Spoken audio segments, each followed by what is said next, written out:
Kerala PSCയിലെ world ഹിസ്റ്ററിയുമായി ബന്ധപ്പെട്ട് ഏറ്റവും ആദ്യം പഠിക്കാൻ വരുന്ന ടോപ്പിക്കാണ് ഇംഗ്ലണ്ടിലെ മഹത്തായ വിപ്ലവം. അപ്പൊ ഈ ഒരു വിപ്ലവത്തെ പറ്റി ഒറ്റ വാക്കിൽ നമുക്ക് നോക്കിയാൽ ഇവിടെ കാണാൻ പറ്റും. 17ാം നൂറ്റാണ്ടിലെ ഏറ്റവും പ്രധാനപ്പെട്ട വിപ്ലവം. ഫ്യൂഡൽ പ്രഭുക്കന്മാരിൽ നിന്നും ഫ്യൂഡൽ വ്യവസ്ഥയെ പ്രതിനിധീകരിച്ചിരുന്ന സ്റ്റുവേർട്ട് രാജാക്കന്മാരിൽ നിന്നും ബൂർഷ്വാസിയിലേക്കുള്ള അധികാര കൈമാറ്റമായിരുന്നു ഇംഗ്ലീഷ് വിപ്ലവത്തിന്റെ കാതൽ. അപ്പൊ പെട്ടെന്ന് നമുക്ക് ഈ ഒരു ബൂർഷ്വാസി, അതേപോലെ തന്നെ ഫ്യൂഡൽ പ്രഭുക്കന്മാര്, സ്റ്റുവേർട്ട് രാജാക്കന്മാര്, അത്തരം വാക്കുകളൊക്കെ കേൾക്കുമ്പോൾ ഒരുപാട് ആൾക്കാർക്ക് ഇത് വളരെ കോംപ്ലിക്കേറ്റഡ് ആയിട്ടുള്ള ഒരു ടോപ്പിക്കാണെന്നൊക്കെ തോന്നാൻ സാധ്യത ഉണ്ട്. എന്നാൽ സത്യം പറഞ്ഞാൽ അങ്ങനെയൊന്നുമില്ല. ഇത് വളരെ സിമ്പിളായി നമുക്ക് പഠിക്കാൻ പറ്റിയ അത്രയും ഇൻട്രസ്റ്റിംഗ് ആയിട്ടുള്ള ഒരു സ്റ്റോറി ലൈനൊക്കെ വരുന്ന ഒരു ടോപ്പിക്കാണ് ഇംഗ്ലണ്ടിലെ ഈ ഒരു വിപ്ലവം. അപ്പോൾ ഈ ഒരു വിപ്ലവത്തെ പറ്റി ഇതിന്റെ പരമാവധി ഡീറ്റെയിൽസ് ഉൾപ്പെടുത്തിക്കൊണ്ടാണ് നമ്മൾ ഈ ഒരു വീഡിയോ ചെയ്യാൻ വേണ്ടി പോകുന്നത്. ഇതിന്റെ വെറും ക്വസ്റ്റ്യൻസും അതേപോലെ തന്നെ പ്രധാനപ്പെട്ട പോയിന്റ്സും മാത്രമല്ല, ഇതിന്റെ പ്രീവിയസ് ഇയർ ക്വസ്റ്റ്യൻസും അതേപോലെ തന്നെ മോഡൽ ക്വസ്റ്റ്യൻസും അതേപോലെ തന്നെ ഇതിന്റെ രാഷ്ട്രീയപരമായും ചരിത്രപരമായിട്ടുള്ള ഈ ഒരു ടോപ്പിക്കിന്റെ പ്രാധാന്യവും ഇന്നത്തെ ലോക സാഹചര്യത്തിൽ ഉള്ളൊരു രാഷ്ട്രീയ കാലാവസ്ഥയും ഒക്കെ പറഞ്ഞിട്ടാണ് നമ്മൾ ഈ ടോപ്പിക്കിന്റെ അത്രയും ഡീപ്പ് ആയിങ്ങാണ്ട് ഡീറ്റെയിലിംഗ് ആയിങ്ങാണ്ടാണ് ടോപ്പിക്കിനെ പറ്റി ഇന്നത്തെ ക്ലാസ് എടുക്കാൻ വേണ്ടി പോകുന്നത്. അതുകൊണ്ട് തന്നെ വീഡിയോ അത്യാവശ്യം ലെങ്ത് ഉണ്ടാവാൻ വേണ്ടി സാധ്യത ഉണ്ട്. അപ്പൊ എല്ലാവരും വീഡിയോ മുഴുവനായി തന്നെ കാണാൻ വേണ്ടി ശ്രമിക്കുക. ഇനി സമയമില്ലാത്ത ആൾക്കാർക്ക് അടിയിൽ ടൈം ലൈൻ കൊടുക്കുക, അത് സ്കിപ്പ് ചെയ്ത് കണ്ടും കാണാവുന്നതാണ്. എല്ലാവരും വീഡിയോ ഫുള്ളായിട്ട് കാണുന്നതാണ് നല്ലത്. കാരണം നമുക്കിന്ന് അറിയാം PSCയിലൊക്കെ പണ്ടത്തെ പോലെയല്ല, സ്റ്റേറ്റ്മെന്റ് രീതിയിലുള്ള കോംപ്ലിക്കേറ്റഡ് ആയിട്ടുള്ള ക്വസ്റ്റ്യൻസ് ഒക്കെയാണ് ചോദിക്കുന്നത്. അപ്പോൾ ആ ടോപ്പിക്കുമായി ബന്ധപ്പെട്ട അതിന്റെ ഫുള്ളായിട്ടുള്ള കാര്യങ്ങൾ അറിഞ്ഞാൽ മാത്രമേ നമുക്ക് സിമ്പിൾ ആയിങ്ങാണ്ട് ആൻസർ ചെയ്യാൻ പറ്റിയ ക്വസ്റ്റ്യൻസ് ആവും. അപ്പോൾ ഫുള്ളായിട്ട് തന്നെ കാണാൻ വേണ്ടി ശ്രമിക്കുക. അപ്പോൾ എന്തായാലും നമ്മളിവിടെ ഈ ടോപ്പിക്കിനെ പറ്റിയാണ് ആദ്യം തന്നെ വായിച്ചു. ഇത് 17ാം നൂറ്റാണ്ടിലെ ഏറ്റവും പ്രധാനപ്പെട്ട ഒരു വിപ്ലവമാണ്. അപ്പൊ 17ാം നൂറ്റാണ്ട് എന്ന് പറഞ്ഞാൽ നമുക്കറിയാം 1600കളെയാണ് നമ്മൾ 17ാം നൂറ്റാണ്ട് എന്ന് പറയുന്നത്. അപ്പോൾ ഈ ഒരു വിപ്ലവത്തിന്റെ കാലഘട്ടം എടുത്ത് നോക്കുകയാണെന്നുണ്ടെങ്കിൽ ഇതിന്റെ ഒരു കഥ നമുക്ക് 1603 മുതൽ 1689 വരെയുള്ള കാലഘട്ടത്തിലെ ഒരു കഥ നമുക്ക് ഈ ഒരു വിപ്ലവവുമായി ബന്ധപ്പെട്ട് നോക്കാനുണ്ട്. അപ്പൊ എന്തായാലും നമുക്ക് ടോപ്പിക്കിലേക്ക് പോകാം. അതിന്റെ മുന്നേ ഒന്ന് രണ്ട് ഫ്ലാഷ് ബാക്കും ഒക്കെ പാടെ ചേർന്നതാണ് ഈ ഒരു ഇംഗ്ലണ്ടിലെ വിപ്ലവം. ഒക്കെ നമുക്ക് ഡീറ്റെയിൽ ആയി തന്നെ നോക്കാം. അപ്പൊ നമ്മൾ ആദ്യം തന്നെ ഇംഗ്ലണ്ടിനെ മാപ്പിലൊന്ന് അടയാളപ്പെടുത്തേണ്ടതായിട്ടുണ്ട്. അപ്പൊ നമുക്ക് നോക്കിയാൽ അറിയാം, ഇംഗ്ലണ്ട് എന്ന് പറയുന്നത് യൂറോപ്പിലാണെന്ന് നമുക്ക് അറിയാവുന്നതാണ്. അപ്പൊ യൂറോപ്പിന്റെ ഈ ഒരു രണ്ട് ദ്വീപുകളിൽ ഏറ്റവും വലിയ ദ്വീപായ ഈ ഒരു ദ്വീപിന്റെ ഇവിടെ ആയിട്ടാണ് ഇംഗ്ലണ്ട് എന്ന് പറയുന്ന രാജ്യം വരുന്നത്. നമുക്കിപ്പോൾ മാപ്പിൽ മാർക്ക് ചെയ്യുകയാണെന്നുണ്ടെങ്കിൽ ഇതാണ് ഇംഗ്ലണ്ട് എന്ന് പറയുന്ന രാജ്യം. അപ്പൊ ഇംഗ്ലണ്ടിന്റെ ഡീറ്റെയിൽ ആയിക്കാണ്ടില്ല മാപ്പ് നമുക്ക് നോക്കുകയാണെന്നുണ്ടെങ്കിൽ ഇതാണ് ഇംഗ്ലണ്ടിന്റെ ഡീറ്റെയിൽ ആയ മാപ്പ് വരുന്നത്, സൂം ചെയ്ത മാപ്പ്. അപ്പൊ ഇത് ശരിക്കും ഇത് UK-ന്റെ മാപ്പായിട്ടാണ് വരുന്നത്. അപ്പൊ നമ്മുടെ കൂട്ടത്തിലൊക്കെ ഒരുപാട് ആൾക്കാർക്കുള്ളൊരു കൺഫ്യൂഷൻ ആണ്, എന്താണ് UK അല്ലെങ്കിൽ എന്താണ് ഇംഗ്ലണ്ട് അല്ലെങ്കിൽ ബ്രിട്ടൻ എന്നൊക്കെ തമ്മിലുള്ള വ്യത്യാസം ഒരുപാട് ആൾക്കാർക്ക് ഇന്നും അറിയില്ല. ഇപ്പൊ നമുക്കറിയാം നമ്മുടെ നാട്ടിലൊക്കെ ഒരുപാട് ആൾക്കാർ ഈ ഇംഗ്ലണ്ടിലേക്കൊക്കെ പഠിക്കാൻ വേണ്ടിയിട്ട് പോകുന്നുണ്ട്. അപ്പൊ നമ്മൾ പൊതുവെ പറയാറ് UK-ക്ക് പോകുന്നുണ്ട് പഠിക്കാൻ വേണ്ടിയിട്ട്, അല്ലെങ്കിൽ ജോലിക്ക് UK പോകുന്നുണ്ടെന്നാണ് നമ്മൾ പൊതുവെ പറയാ. അതേപോലെ തന്നെ എന്നാലും നമ്മൾ എന്താ പറയാ, ക്രിക്കറ്റ് അതേപോലെ തന്നെ ഫുട്ബോൾ അങ്ങനത്തെ ഗെയിംസ് ഒക്കെ കാണുമ്പോൾ UK-ന്റെ ഒരു ഫുട്ബോൾ ടീം അല്ലെങ്കിൽ UK-ന്റെ ഒരു ക്രിക്കറ്റ് ടീം അങ്ങനത്തെ കാര്യങ്ങളൊന്നും നമ്മൾ പൊതുവെ കേൾക്കാറില്ല. നമ്മൾ ഇംഗ്ലണ്ടിന്റെ ടീം, ഇംഗ്ലണ്ടിന്റെ ഫുട്ബോൾ ടീം അല്ലെങ്കിൽ ഇംഗ്ലണ്ടിന്റെ ക്രിക്കറ്റ് ടീം ഒക്കെയാണ് നമ്മൾ ഗെയിംസിലൊക്കെ കാണാറ്. അതേപോലെ തന്നെ പണ്ട് ഇന്ത്യയെ ഇംഗ്ലണ്ടുകാർ കോളനിയാക്കി വെച്ചു അല്ലെങ്കിൽ UK-കാർ കോളനിയാക്കി വെച്ചു എന്നൊന്നും പൊതുവെ നമ്മൾ പറയാറില്ല. ബ്രിട്ടീഷുകാർ ഇന്ത്യയെ വന്ന് കോളനിയാക്കി വെച്ചു എന്നാണ് നമ്മൾ പൊതുവെ പറയാറ്. അപ്പൊ ഈ ഇംഗ്ലണ്ടും അതേപോലെ തന്നെ UK അതേപോലെ തന്നെ ബ്രിട്ടനും ഈ മൂന്നും തമ്മിലുള്ള വ്യത്യാസം ആദ്യം തന്നെ നമുക്കൊന്ന് അതൊന്ന് പഠിക്കുന്നത് അറിഞ്ഞു വെക്കുന്നത് നല്ലതായിരിക്കും.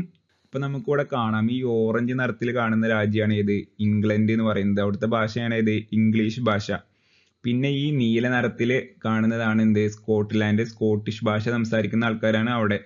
പിന്നെ ഈ റോസ് നിറത്തിൽ കാണുന്നത് വെയിൽസ്, അവിടെ ഒരു വെൽഷ് എന്ന് പറഞ്ഞ ഒരു ഭാഷയൊക്കെയാണ് അവിടുത്തെ ആൾക്കാർ സംസാരിക്കാറ്. പിന്നെ ഈ നോർത്തേൺ അയർലൻഡും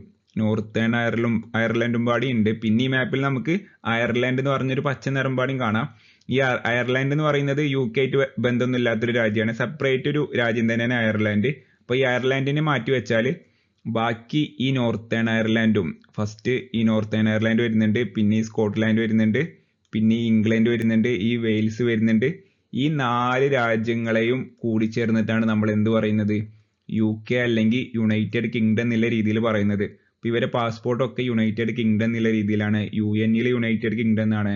അപ്പം അതുകൊണ്ട് അതാണ് ഈ 4 രാജ്യങ്ങളുടെയും പാടി ഒരു യൂണിയൻ ആയിട്ടാണ് എന്ത് വരുന്നത്, UK എന്ന് വരുന്നത്. ഓക്കെ, അപ്പം എന്താണ് UK എന്ന് നമുക്ക് മനസ്സിലായി. അപ്പോൾ ഈ UK 4 രാജ്യങ്ങളുണ്ട്. അതിൽ ഏറ്റവും പ്രധാനപ്പെട്ട രാജ്യമാണ് ഏത്, ഇംഗ്ലണ്ട് എന്ന് പറയുന്ന രാജ്യം. അപ്പം ഇംഗ്ലണ്ടിലാണ് UK ഒക്കെ ക്യാപിറ്റൽ ആയിട്ടുള്ള എന്ത് വരുന്നത്, ലണ്ടൻ വരുന്നത്. അതേപോലെ തന്നെ 85% UK ആളുകളും ഇംഗ്ലണ്ടിലത്തെ ആളുകളാണ്, ഇംഗ്ലീഷ് സംസാരിക്കുന്ന ആളുകളാണ്. അപ്പം അതുകൊണ്ട് തന്നെ ഇംഗ്ലണ്ടാണ് UK ഏറ്റവും വലിയ രാജ്യം എന്ന് നമുക്ക് പറയാം. അപ്പോൾ എന്താണ് ഇംഗ്ലണ്ട് എന്നും എന്താണ് UK എന്നും ഇപ്പോൾ നമുക്ക് മനസ്സിലായി. ഇനി എന്താണ് ബ്രിട്ടൻ എന്നാണ് നമ്മൾ നോക്കാൻ പോകുന്നത്. അപ്പോൾ ബ്രിട്ടൻ എന്ന് പറയുമ്പോൾ നമുക്ക് ഈ UK എന്ന് പറഞ്ഞാൽ ഇവിടെ കാണാം പ്രധാനമായിട്ട് 2 ദ്വീപുകളിലായിട്ട് ആണ് UK വരുന്നത്. അപ്പോൾ ഈ 2 ദ്വീപുകൾ മാത്രമല്ല, അപ്പോൾ ഇതുപോലത്തെ ഒരുപാട് ചെറുതും വലുതുമായ ഏകദേശം 2000-ഓളം ദ്വീപുകൾ കൂടിച്ചേർന്നതാണ് എന്ത്, UK എന്ന് പറയുന്ന രാജ്യം. അപ്പോൾ അതിലെ ഏറ്റവും വലിയ ദ്വീപാണ് ഏത്, ഈ കാണുന്ന സ്കോട്ട്ലാൻഡും അതേപോലെ തന്നെ ഇംഗ്ലണ്ടും ഈ വെയിൽസും, ഈ 3 രാജ്യങ്ങളും കൂടിച്ചേർന്ന ഏറ്റവും വലിയ ദ്വീപിന്റെ പറയുന്ന പേരാണ് എന്ത്, ഈ ഏറ്റവും വലിയ ദ്വീപിനെ പറയുന്ന പേരാണ് ഗ്രേറ്റ് ബ്രിട്ടൻ. അപ്പോൾ അങ്ങനെയാണ് എന്ത്, ബ്രിട്ടീഷുകാർ ഗ്രേറ്റ് ബ്രിട്ടൻ എന്ന് പറയുന്ന ഏറ്റവും വലിയ ദ്വീപിനെ വിളിക്കുന്ന പേരായതുകൊണ്ട് പൊതുവെ ഇവിടെയുള്ള ആൾക്കാരൊക്കെ ബ്രിട്ടീഷ് പീപ്പിൾ എന്ന് വിളിക്കും. അങ്ങനെ ബ്രിട്ടീഷുകാരെന്നായി. അങ്ങനെ അത്രേ ഉള്ളൂ ബ്രിട്ടൻ എന്ന് പറയുമ്പോൾ. അല്ലാതെ ടെക്നിക്കലായിട്ട് ബ്രിട്ടൻ എന്നുള്ളതിന് വേറെ പ്രത്യേകിച്ച് പ്രധാനമായിട്ട് വേറെ കാര്യങ്ങളൊന്നുമില്ല. അപ്പോൾ എന്താണ് ബ്രിട്ടനും എന്താണ് ഇംഗ്ലണ്ടിനും എന്താണ് UK തമ്മിൽ വ്യത്യാസം എല്ലാവർക്കും മനസ്സിലായി എന്ന് വിചാരിക്കുന്നു. നമ്മളിനി ഈ ടോപ്പിക്കിൽ മാത്രമല്ല, വേൾഡ് ഹിസ്റ്ററിയിലെ വേറെ പല ടോപ്പിക്കിലും ഇംഗ്ലണ്ടിനും ബ്രിട്ടനും UK എന്നൊക്കെ മാറി മാറി പറയാൻ സാധ്യത ഉണ്ട്. അപ്പം അതുകൊണ്ട് ആദ്യം തന്നെ ജനറൽ ആയിട്ട് ഒരു കാര്യം പറഞ്ഞു എന്ന് മാത്രം. ഇത് എക്സാമിനൊന്നും ചോദിക്കൂല, പക്ഷെ എല്ലാവരും മനസ്സിലാക്കി വെക്കുന്നത് നല്ലതാണ്. അപ്പം നമ്മൾ ഇംഗ്ലണ്ടിനെ ഡീറ്റെയിൽ ആയി തന്നെ മാപ്പിലൊക്കെ അടയാളപ്പെടുത്തി കഴിഞ്ഞു. ഇനി നമുക്ക് ടോപ്പിക്കിലേക്ക് പോകുന്നതിന് മുന്നേ നോക്കാനുള്ളത് ഇംഗ്ലണ്ടിലെ അല്ലെങ്കിൽ UK ഇന്നത്തെ ഒരു രാഷ്ട്രീയം അല്ലെങ്കിൽ അവിടുത്തെ ഒരു സിസ്റ്റം, ഭരണം എങ്ങനെയാണ് വർക്ക് ചെയ്തുകൊണ്ടിരിക്കുന്നൊരു കാര്യം ഇമ്പോർട്ടൻ്റ് ആണ്. അപ്പം അത് നോക്കുകയാണെന്നുണ്ടെങ്കിൽ നമുക്കിവിടെ കാണാം, ഇവിടെ ക്രൗണും ഉണ്ട് അതേപോലെ തന്നെ പാർലമെന്റും ഉണ്ട്. ഇത് കാണുന്നതാണ് പാർലമെന്റ് ആണ് ഈ കാണുന്നത്. അതേപോലെ തന്നെ ക്രൗൺ എന്ന് പറയുമ്പോൾ നമുക്കറിയാം രാജാവാണ്, കിങ്ങും ഉണ്ട് അവിടെ.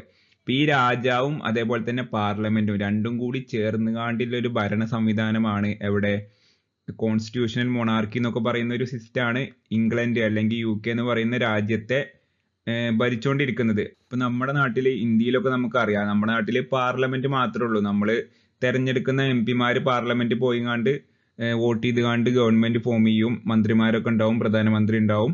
അപ്പം അതേപോലത്തെ ഒരു സിസ്റ്റം ഇംഗ്ലണ്ടിലും ഉണ്ട്. MP തിരഞ്ഞെടുക്കലും അവര് പാർലമെന്ററി ജനാധിപത്യം ഒക്കെ അവിടെ ഉണ്ട്. പക്ഷെ അതിനൊപ്പം എന്തുകൂടെ ഉണ്ട്, ഒരു രാജാവ് അല്ലെങ്കിൽ ഒരു രാജ്ഞി, ഒരു രാജകുടുംബം കൂടി എവിടെയുണ്ട്, ഇംഗ്ലണ്ട് അല്ലെങ്കിൽ UK എന്ന് പറയുന്ന രാജ്യത്ത് ഉണ്ട് എന്ന് മനസ്സിലാക്കി വെക്കുക.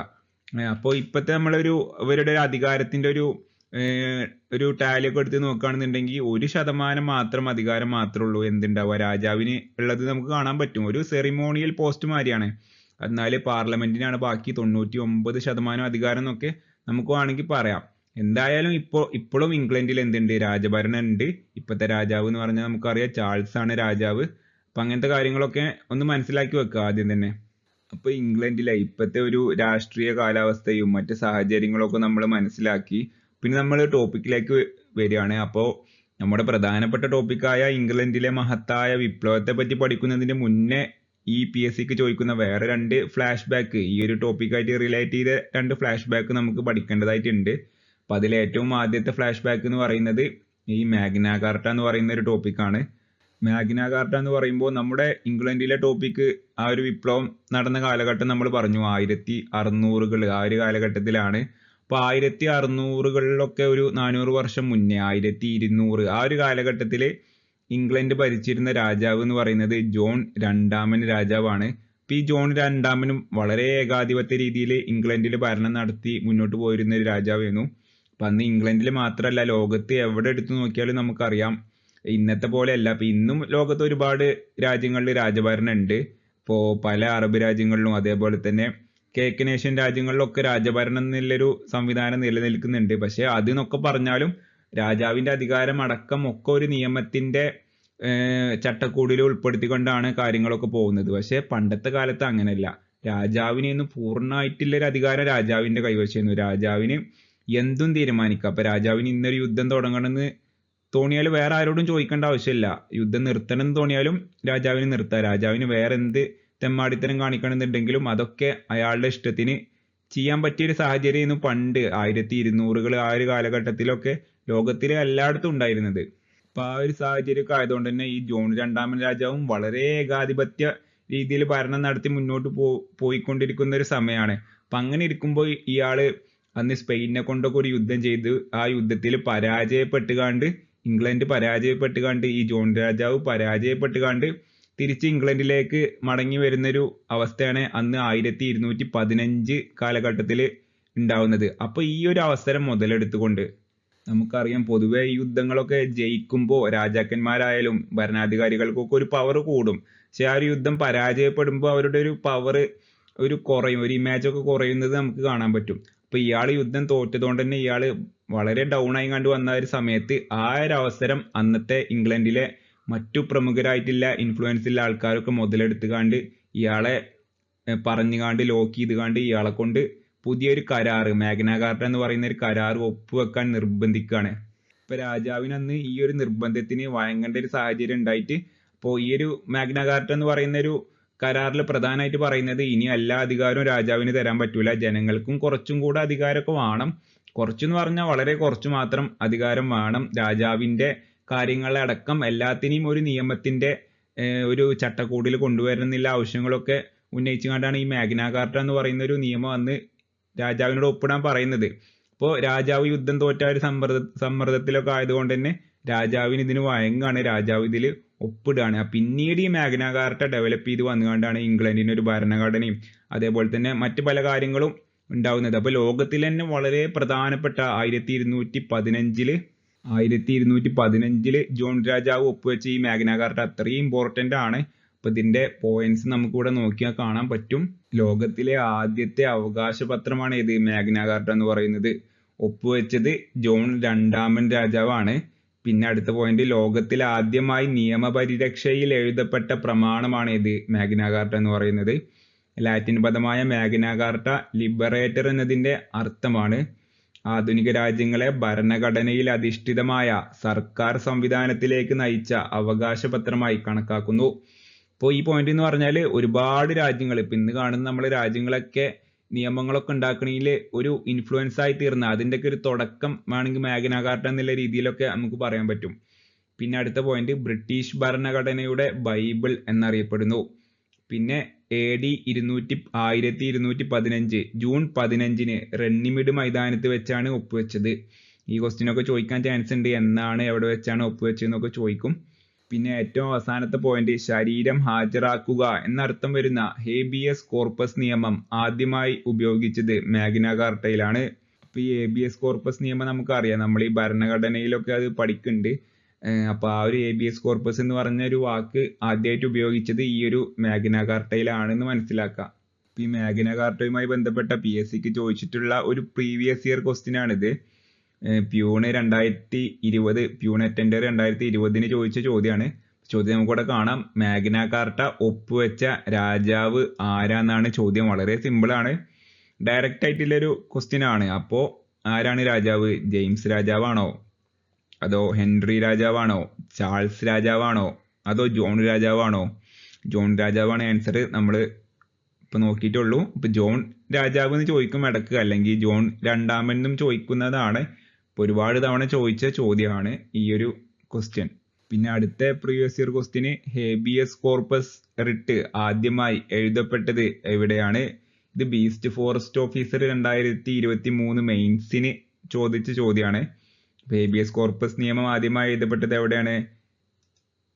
നമുക്കറിയാം, മാഗ്ന കാർട്ടയിലാണ് ആദ്യമായി ഹേബിയസ് കോർപ്പസ് നിയമം എഴുതപ്പെട്ടത്.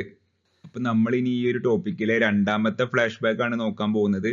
അപ്പൊ നമ്മൾ പറഞ്ഞു 2 ഫ്ലാഷ് ബാക്ക് പഠിക്കേണ്ടതായിട്ടുണ്ട്. ആദ്യത്തേത് മാഗ്ന കാർട്ട, രണ്ടാമത്തെ ഫ്ലാഷ് ബാക്ക് ആണ് ജോആൻ ഓഫ് ആർക്ക് എന്ന് പറയുന്ന ഒരു ടോപ്പിക്. അപ്പൊ എന്താണ് ജോആൻ ഓഫ് ആർക്ക്? നമുക്ക് ഈ ഫോട്ടോയിൽ കാണാം. ഒരുപാട് ആൾക്കാർ കണ്ടിട്ടുണ്ടാവും, ഒരുപാട് ആൾക്കാർക്ക് അറിയുന്നതായിരിക്കും. കഥയൊക്കെ ഒരുപാട് ആൾക്കാർ കേട്ടിട്ടുണ്ടാവും വേണമെങ്കിൽ. ഇപ്പൊ ഈ ഒരു ഫോട്ടോത്തിൽ കാണുന്ന പെൺകുട്ടിയാണ് ജോആൻ ഓഫ് ആർക്ക് എന്ന് പറയുന്നത്. ഇപ്പൊ ഈ ജോആൻ ഓഫ് ആർക്കിന്റെ സ്റ്റോറി എന്താണെന്ന് ചോദിച്ചാല്, ഇപ്പൊ നമ്മൾ മാപ്പിൽ കണ്ടു ഇംഗ്ലണ്ട് എവിടെയാണെന്ന്. അപ്പൊ ഇംഗ്ലണ്ട് എന്ന് പറയുന്ന രാജ്യത്തിന്റെ അയൽ രാജ്യമായിട്ടുള്ള യൂറോപ്യൻ മെയിൻലാൻഡിലെ ഒരു രാജ്യമാണ് ഫ്രാൻസ് എന്ന് പറയുന്നത്. അപ്പൊ ഈ ഒരു ഫ്രാൻസും ഇംഗ്ലണ്ടും തമ്മിൽ ചരിത്രത്തിൽ നമ്മൾ എടുത്തു നോക്കിയാൽ ഒരുപാട് യുദ്ധങ്ങൾ നടന്നിട്ടുള്ളതായിട്ട് നമുക്ക് കാണാൻ പറ്റും. ഇവർ തമ്മിൽ അങ്ങോട്ടും ഇങ്ങോട്ടും ഒരുപാട് പ്രാവശ്യം യുദ്ധം ചെയ്തിട്ടുണ്ട്. 100 years ഓഫ് വാർ ഉണ്ട്, അതേപോലെ തന്നെ 7 years ഓഫ് വാർ വരുന്നുണ്ട്. പിന്നെ ഈ രണ്ട് രാജ്യങ്ങളും സഖ്യകക്ഷികളായിട്ട് ഒന്നാം ലോക മഹായുദ്ധത്തിലും രണ്ടാം ലോക മഹായുദ്ധത്തിലും ഒക്കെ യുദ്ധം ചെയ്തിട്ടുണ്ട്. അപ്പോൾ ഈ ഇംഗ്ലണ്ടും ഫ്രാൻസും തമ്മിൽ 1300 1400 ആ ഒരു കാലഘട്ടത്തിൽ നടന്ന യുദ്ധമാണ് 100 years ഓഫ് വാർ എന്ന് പറയുന്നത്. അല്ലെങ്കിൽ ശതവത്സര യുദ്ധം എന്ന് മലയാളത്തിൽ പറയുന്ന ഒരു യുദ്ധം, 100 വർഷങ്ങൾ നീണ്ടു നിന്ന ഒരു യുദ്ധം ഇംഗ്ലണ്ടും ഫ്രാൻസും തമ്മിൽ ആ ഒരു കാലഘട്ടത്തിൽ നടന്നിരുന്നു. അപ്പോൾ ആ ഒരു യുദ്ധത്തിന്റെ ഒരു ഘട്ടത്തില് ഇംഗ്ലണ്ടുകാർ ഫ്രാൻസിനെ ആക്രമിക്കുകയാണ്. ഫ്രാൻസിലേക്ക് കടന്നു കയറി ഫ്രാൻസിലെ ഗ്രാമങ്ങളും നഗരങ്ങളും ഒക്കെ ആക്രമിച്ചു കൊണ്ടിരിക്കുന്ന ആ ഒരു സമയത്ത് ഫ്രാൻസിലെ ഓർലൻസ് എന്ന് പറയുന്ന ഒരു നഗരമുണ്ട്, ഒരു ഗ്രാമമുണ്ട്. ആ ഗ്രാമത്തെ സംരക്ഷിക്കാൻ മുന്നോട്ട് വന്ന ഒരു ബാലിക അല്ലെങ്കിൽ അന്നത്തെ ഒരു ടീനേജ് പെൺകുട്ടിയാണ് ആര്, ജോവാൻ ഓഫ് ആർക്ക് എന്ന് പറയുന്നത്. അപ്പോൾ ജോവാൻ ഓഫ് ആർക്ക് അന്ന് ഇംഗ്ലണ്ടിനെതിരെ പോരാടികാണ്ട് യുദ്ധം നയിച്ചുകാണ്ട് ആ യുദ്ധത്തിൽ ഇംഗ്ലണ്ടിനെ പരാജയപ്പെടുത്തുന്നുണ്ട്. അപ്പൊ ഈ ജോവാൻ ഓഫ് ആർക്കിനെ പിന്നീട് എന്താ പറയാ ജീവനോടെ അഗ്നിക്കിരയാക്കിയാണ്ട് തീ വെച്ചുകാണ്ട് കൊല്ലുന്നതൊക്കെയാണ് ചരിത്രത്തിൽ നമുക്ക് കാണാൻ പറ്റുന്നത്. കൂടുതൽ ഈ ഒരു സ്റ്റോറിക്ക് ഞാൻ പോണില്ല, അത് നമുക്ക് അത്ര ഇമ്പോർട്ടൻ്റ് അല്ലാത്തതുകൊണ്ട് കൂടുതൽ സമയം കളയുന്നില്ല. ജോവാൻ ഓഫ് ആർക്കിന്റെ കഥയിൽ ഒരുപാട് ഫിക്ഷനും മതപരമായിട്ടുള്ള ഒരുപാട് കാര്യങ്ങളൊക്കെ വരുന്നുണ്ട്. കത്തോലിക്ക സഭ പിന്നീട് ജോവാൻ ഓഫ് ആർക്കിനെ വിശുദ്ധക്കായിങ്ങാണ്ട് പ്രഖ്യാപിച്ച് അങ്ങനത്തെ ഒരുപാട് ചരിത്രമുണ്ട്. കൂടുതൽ ഇവിടെ പറയുന്നില്ല. എന്തായാലും ഇതിന്റെ ഒരു ബേസ് ആയിട്ടുള്ള ഒരു സ്റ്റോറി ലൈൻ ഇങ്ങനെയാണ് കിടക്കുന്നത്. അപ്പൊ ഈ ടോപ്പിക്കിലെ പോയിന്റുകൾ നമുക്കിവിടെ നോക്കിയാൽ കാണാം. യൂറോപ്പിലെ ശതവത്സര യുദ്ധത്തിൽ ഏറ്റുമുട്ടിയ രാജ്യങ്ങൾ ഏതൊക്കെയാണ്? നമ്മളിവിടെ പറഞ്ഞു ഇംഗ്ലണ്ടും ഫ്രാൻസും ആണ് ശതവത്സര യുദ്ധത്തിൽ 100 years ഓഫ് വാറിൽ ഏറ്റുമുട്ടിയ രാജ്യങ്ങൾ ഇംഗ്ലണ്ടും ഫ്രാൻസും. യുദ്ധകാലഘട്ടം എന്ന് പറയുന്നത് 1337 മുതൽ 1453 വരെ. പിന്നെ ശതവത്സര യുദ്ധത്തിൽ ഫ്രാൻസിലെ ഓർലൻസ് നഗരത്തെ സംരക്ഷിക്കാൻ മുന്നോട്ട് വന്ന ബാലിക, അതാണ് ജോവാൻ ഓഫ് ആർക്ക്. ഈ ക്വസ്റ്റ്യനൊക്കെ ഒരുപാട് പ്രാവശ്യം ചോദിച്ചതാണ്. പിന്നെ മെയ്ഡ് ഓഫ് ഓർലൻസ്, ഓർലൻസിന്റെ കന്യക എന്ന നാമത്തിൽ അറിയപ്പെടുന്നതും ജോവാൻ ഓഫ് ആർക്കാണ്. പിന്നെ ശതവത്സര യുദ്ധത്തിൽ ജീവനോടെ അഗ്നിക്കിരയാക്കപ്പെട്ട പെൺകുട്ടി 1431 ഈ സംഭവം നടക്കുന്നത്. ജീവനോടെ കത്തിക്കുകയാണ് ചെയ്തത് ജോവാൻ ഓഫ് ആർക്കിനെ. അപ്പോൾ ആ പെൺകുട്ടി ആരാണ്? ജോവാൻ ഓഫ് ആർക്കാണ്. അപ്പോൾ ഈ ടോപ്പിക്കിലെ ഏറ്റവും അവസാനത്തെ 2 പോയിന്റ് ഇന്ത്യൻ ഹിസ്റ്ററിന്നും കേരള ഹിസ്റ്ററിന്നുമാണ് വരുന്നത്. അപ്പോൾ ഇന്ത്യയുടെ ജോവാൻ ഓഫ് ആർക്ക് ആരാണ്? ഝാൻസി റാണിയാണ്. അപ്പോൾ ഈ ജോവാൻ ഓഫ് ആർക്ക് എന്ന് പറയുന്ന ക്യാരക്ടറിന്റെ ഒരു എന്താ പറയാ ഒരു ക്യാരക്ടർ ആർക്ക് എന്ന് പറഞ്ഞാൽ നമുക്കറിയാം, ഇത് തൻ്റെ രാജ്യത്തെ ഒരു വൈദേശിക ശക്തി, ഫ്രാൻസ് എന്ന് പറയുന്ന തൻ്റെ രാജ്യത്തെ പുറത്തുനിന്നുള്ള ഒരു രാജ്യമായ ഇംഗ്ലണ്ട് ഇങ്ങോട്ട് ആക്രമിക്കാൻ വന്നപ്പോൾ സ്വന്തം രാജ്യത്തിനെ സംരക്ഷിക്കാൻ മുന്നോട്ട് വന്ന ഒരാളായിട്ട്, അല്ലെങ്കിൽ അങ്ങനത്തെ ഒരു ആളുകളുടെ പ്രതീകമായിട്ടാണ് ആര്, ജോവാൻ ഓഫ് ആർക്കിനെ ലോകത്ത് അടയാളപ്പെടുത്തിയിട്ടുള്ളത്. അപ്പൊ അതുകൊണ്ട് തന്നെ നമുക്കറിയാം ഝാൻസി റാണി എന്ന് പറഞ്ഞാൽ ബ്രിട്ടീഷുകാർക്കെതിരെ പോരാടിയ ആളാണ്. ബ്രിട്ടീഷുകാർ അതേമാതിരി തന്നെ ഇംഗ്ലണ്ടിലത്തെ ആൾക്കാർ ഇന്ത്യയെ ആക്രമിക്കാൻ വന്നപ്പോൾ ജോവാൻ ഓഫ് ആർക്കിന്റെ പോലെ തന്നെ ബ്രിട്ടീഷുകാർക്കെതിരെ പൊരുതിയ ആളാണ് ആര്, ഇന്ത്യയുടെ ഝാൻസി റാണി. അതേപോലെ തന്നെ കേരളത്തിന്റെ ജോവാൻ ഓഫ് ആർക്ക് എന്ന് പറയുന്നത് അക്കമ്മ ചെറിയാനാണ്. അക്കമ്മ ചെറിയാനും ഇതേപോലെ തന്നെ ബ്രിട്ടീഷുകാർക്കെതിരെ സമരം ചെയ്തിട്ടുള്ള കേരളത്തിലെ പ്രധാനപ്പെട്ട ഒരു സ്ത്രീയാണ്. അപ്പൊ ചരിത്രത്തിൽ നമുക്ക് നോക്കിയാൽ കാണാൻ പറ്റും ഇതുപോലെ തന്നെ ഇപ്പൊ ബ്രിട്ടന് അല്ലെങ്കിൽ അതേപോലെ തന്നെ വേറെ ഏതെങ്കിലും ഒരു വൈദേശിക ശക്തി സ്വന്തം രാജ്യത്തെ ആക്രമിക്കുമ്പോൾ അതിനെതിരെ പോരാടുന്ന അല്ലെങ്കിൽ അതിനെതിരെ യുദ്ധം ചെയ്യുന്ന സമരം ചെയ്യുന്ന പെൺകുട്ടികളെ അല്ലെങ്കിൽ സ്ത്രീകളെ ഒക്കെ ആ നാട്ടിലെ ജോവാൻ ഓഫ് ആർക്ക് എന്നുള്ള രീതിയിലൊക്കെ ചരിത്രത്തിൽ അടയാളപ്പെടുത്തുന്നത് കാണാൻ പറ്റും. ആ ഒരു 2 പോയിന്റാണ് ഝാൻസി റാണിയും അക്കമ്മ ചെറിയാനായിട്ട് പഠിക്കാനുള്ളത്. ഇതും ഒരുപാട് പ്രാവശ്യം PSCക്ക് ചോദിച്ച ക്വസ്റ്റ്യൻസ് ആണ്. അപ്പൊ ജോവാൻ ഓഫ് ആർക്കിൽ ചോദിച്ച ഒരു പ്രീവിയസ് ഇയർ ക്വസ്റ്റ്യൻ ആണ് ഇത്. ജോവാൻ ഓഫ് ആർക്ക് ഏത് വിപ്ലവവുമായി ബന്ധപ്പെട്ടിരിക്കുന്നു? അപ്പോൾ ഈ ഒരു ക്വസ്റ്റ്യൻ കാണുമ്പോൾ ഇതിനെപ്പറ്റി ഒന്നും അറിയാത്ത ആൾക്കാർക്ക് എന്തായാലും തെറ്റുത്തരം മാർക്ക് ചെയ്യാനാണ് സാധ്യത കൂടുതൽ. അപ്പോൾ ഏത് വിപ്ലവം എന്നാണ് ഇവിടെ ചോദിച്ചിട്ടുള്ളത്. അപ്പോൾ ആദ്യത്തെ 3 ഓപ്ഷനും 3 വിപ്ലവങ്ങളെ ഓപ്ഷനാണ്. ലാറ്റിൻ അമേരിക്കൻ വിപ്ലവം, ഫ്രഞ്ച് വിപ്ലവം, റഷ്യൻ വിപ്ലവം. ഇത് 3അല്ല ആൻസർ, ശതവത്സര യുദ്ധം എന്നാണ് ആൻസർ. നമ്മളിവിടെ പറഞ്ഞു ശതവത്സര യുദ്ധം എന്ന് പറയുന്ന ആ ഒരു യുദ്ധത്തിലാണ് ആര്, ജോവാൻ ഓഫ് ആർക്ക് എന്ന് പറയുന്ന ആ ഒരു ഫ്രാൻസും ഇംഗ്ലണ്ടും തമ്മിലുള്ള ഒരു യുദ്ധത്തിലാണ് ജോവാൻ ഓഫ് ആർക്കിന്റെ കഥ വരുന്നത്. അപ്പോൾ പെട്ടെന്ന് PSC ഇങ്ങനത്തെ ക്വസ്റ്റ്യൻസ് ഒക്കെ ചോദിക്കുന്നതാണ്. കാരണം വിപ്ലവം എന്നുള്ള ഒരു ക്വസ്റ്റ്യനിൽ വിപ്ലവം എന്ന് കൊടുക്കും, പിന്നെ ഓപ്ഷൻസിൽ വിപ്ലവം എന്ന് കൊടുക്കും. പക്ഷെ വിപ്ലവം എന്നില്ലാത്തൊരു സംഭവമാവും ആൻസർ. അപ്പോൾ ഇതിനെപ്പറ്റി പഠിച്ച ആൾക്കാർക്ക് സിമ്പിളായി ആൻസർ ചെയ്യാൻ പറ്റുന്നുള്ളൂ, അല്ലാത്ത ആൾക്കാർ ആൻസർ തെറ്റിക്കാൻ സാധ്യത ഉണ്ട്. അപ്പോൾ എന്തായാലും നമ്മുടെ 2 ഫ്ലാഷ് ബാക്കും കഴിഞ്ഞിട്ടുണ്ട്. ജോആൻ ഓഫ് ആർക്കിന്റെയും അതേപോലെ തന്നെ മാഗ്ന കാർട്ടയും. ആ 2 സബ് ടോപ്പിക്കും നമ്മളിപ്പോൾ നോക്കി. ഇനി വരുന്നത് നമ്മുടെ പ്രധാനപ്പെട്ട ഈ ടോപ്പിക്കാണ് ഇംഗ്ലണ്ടിലെ വിപ്ലവം.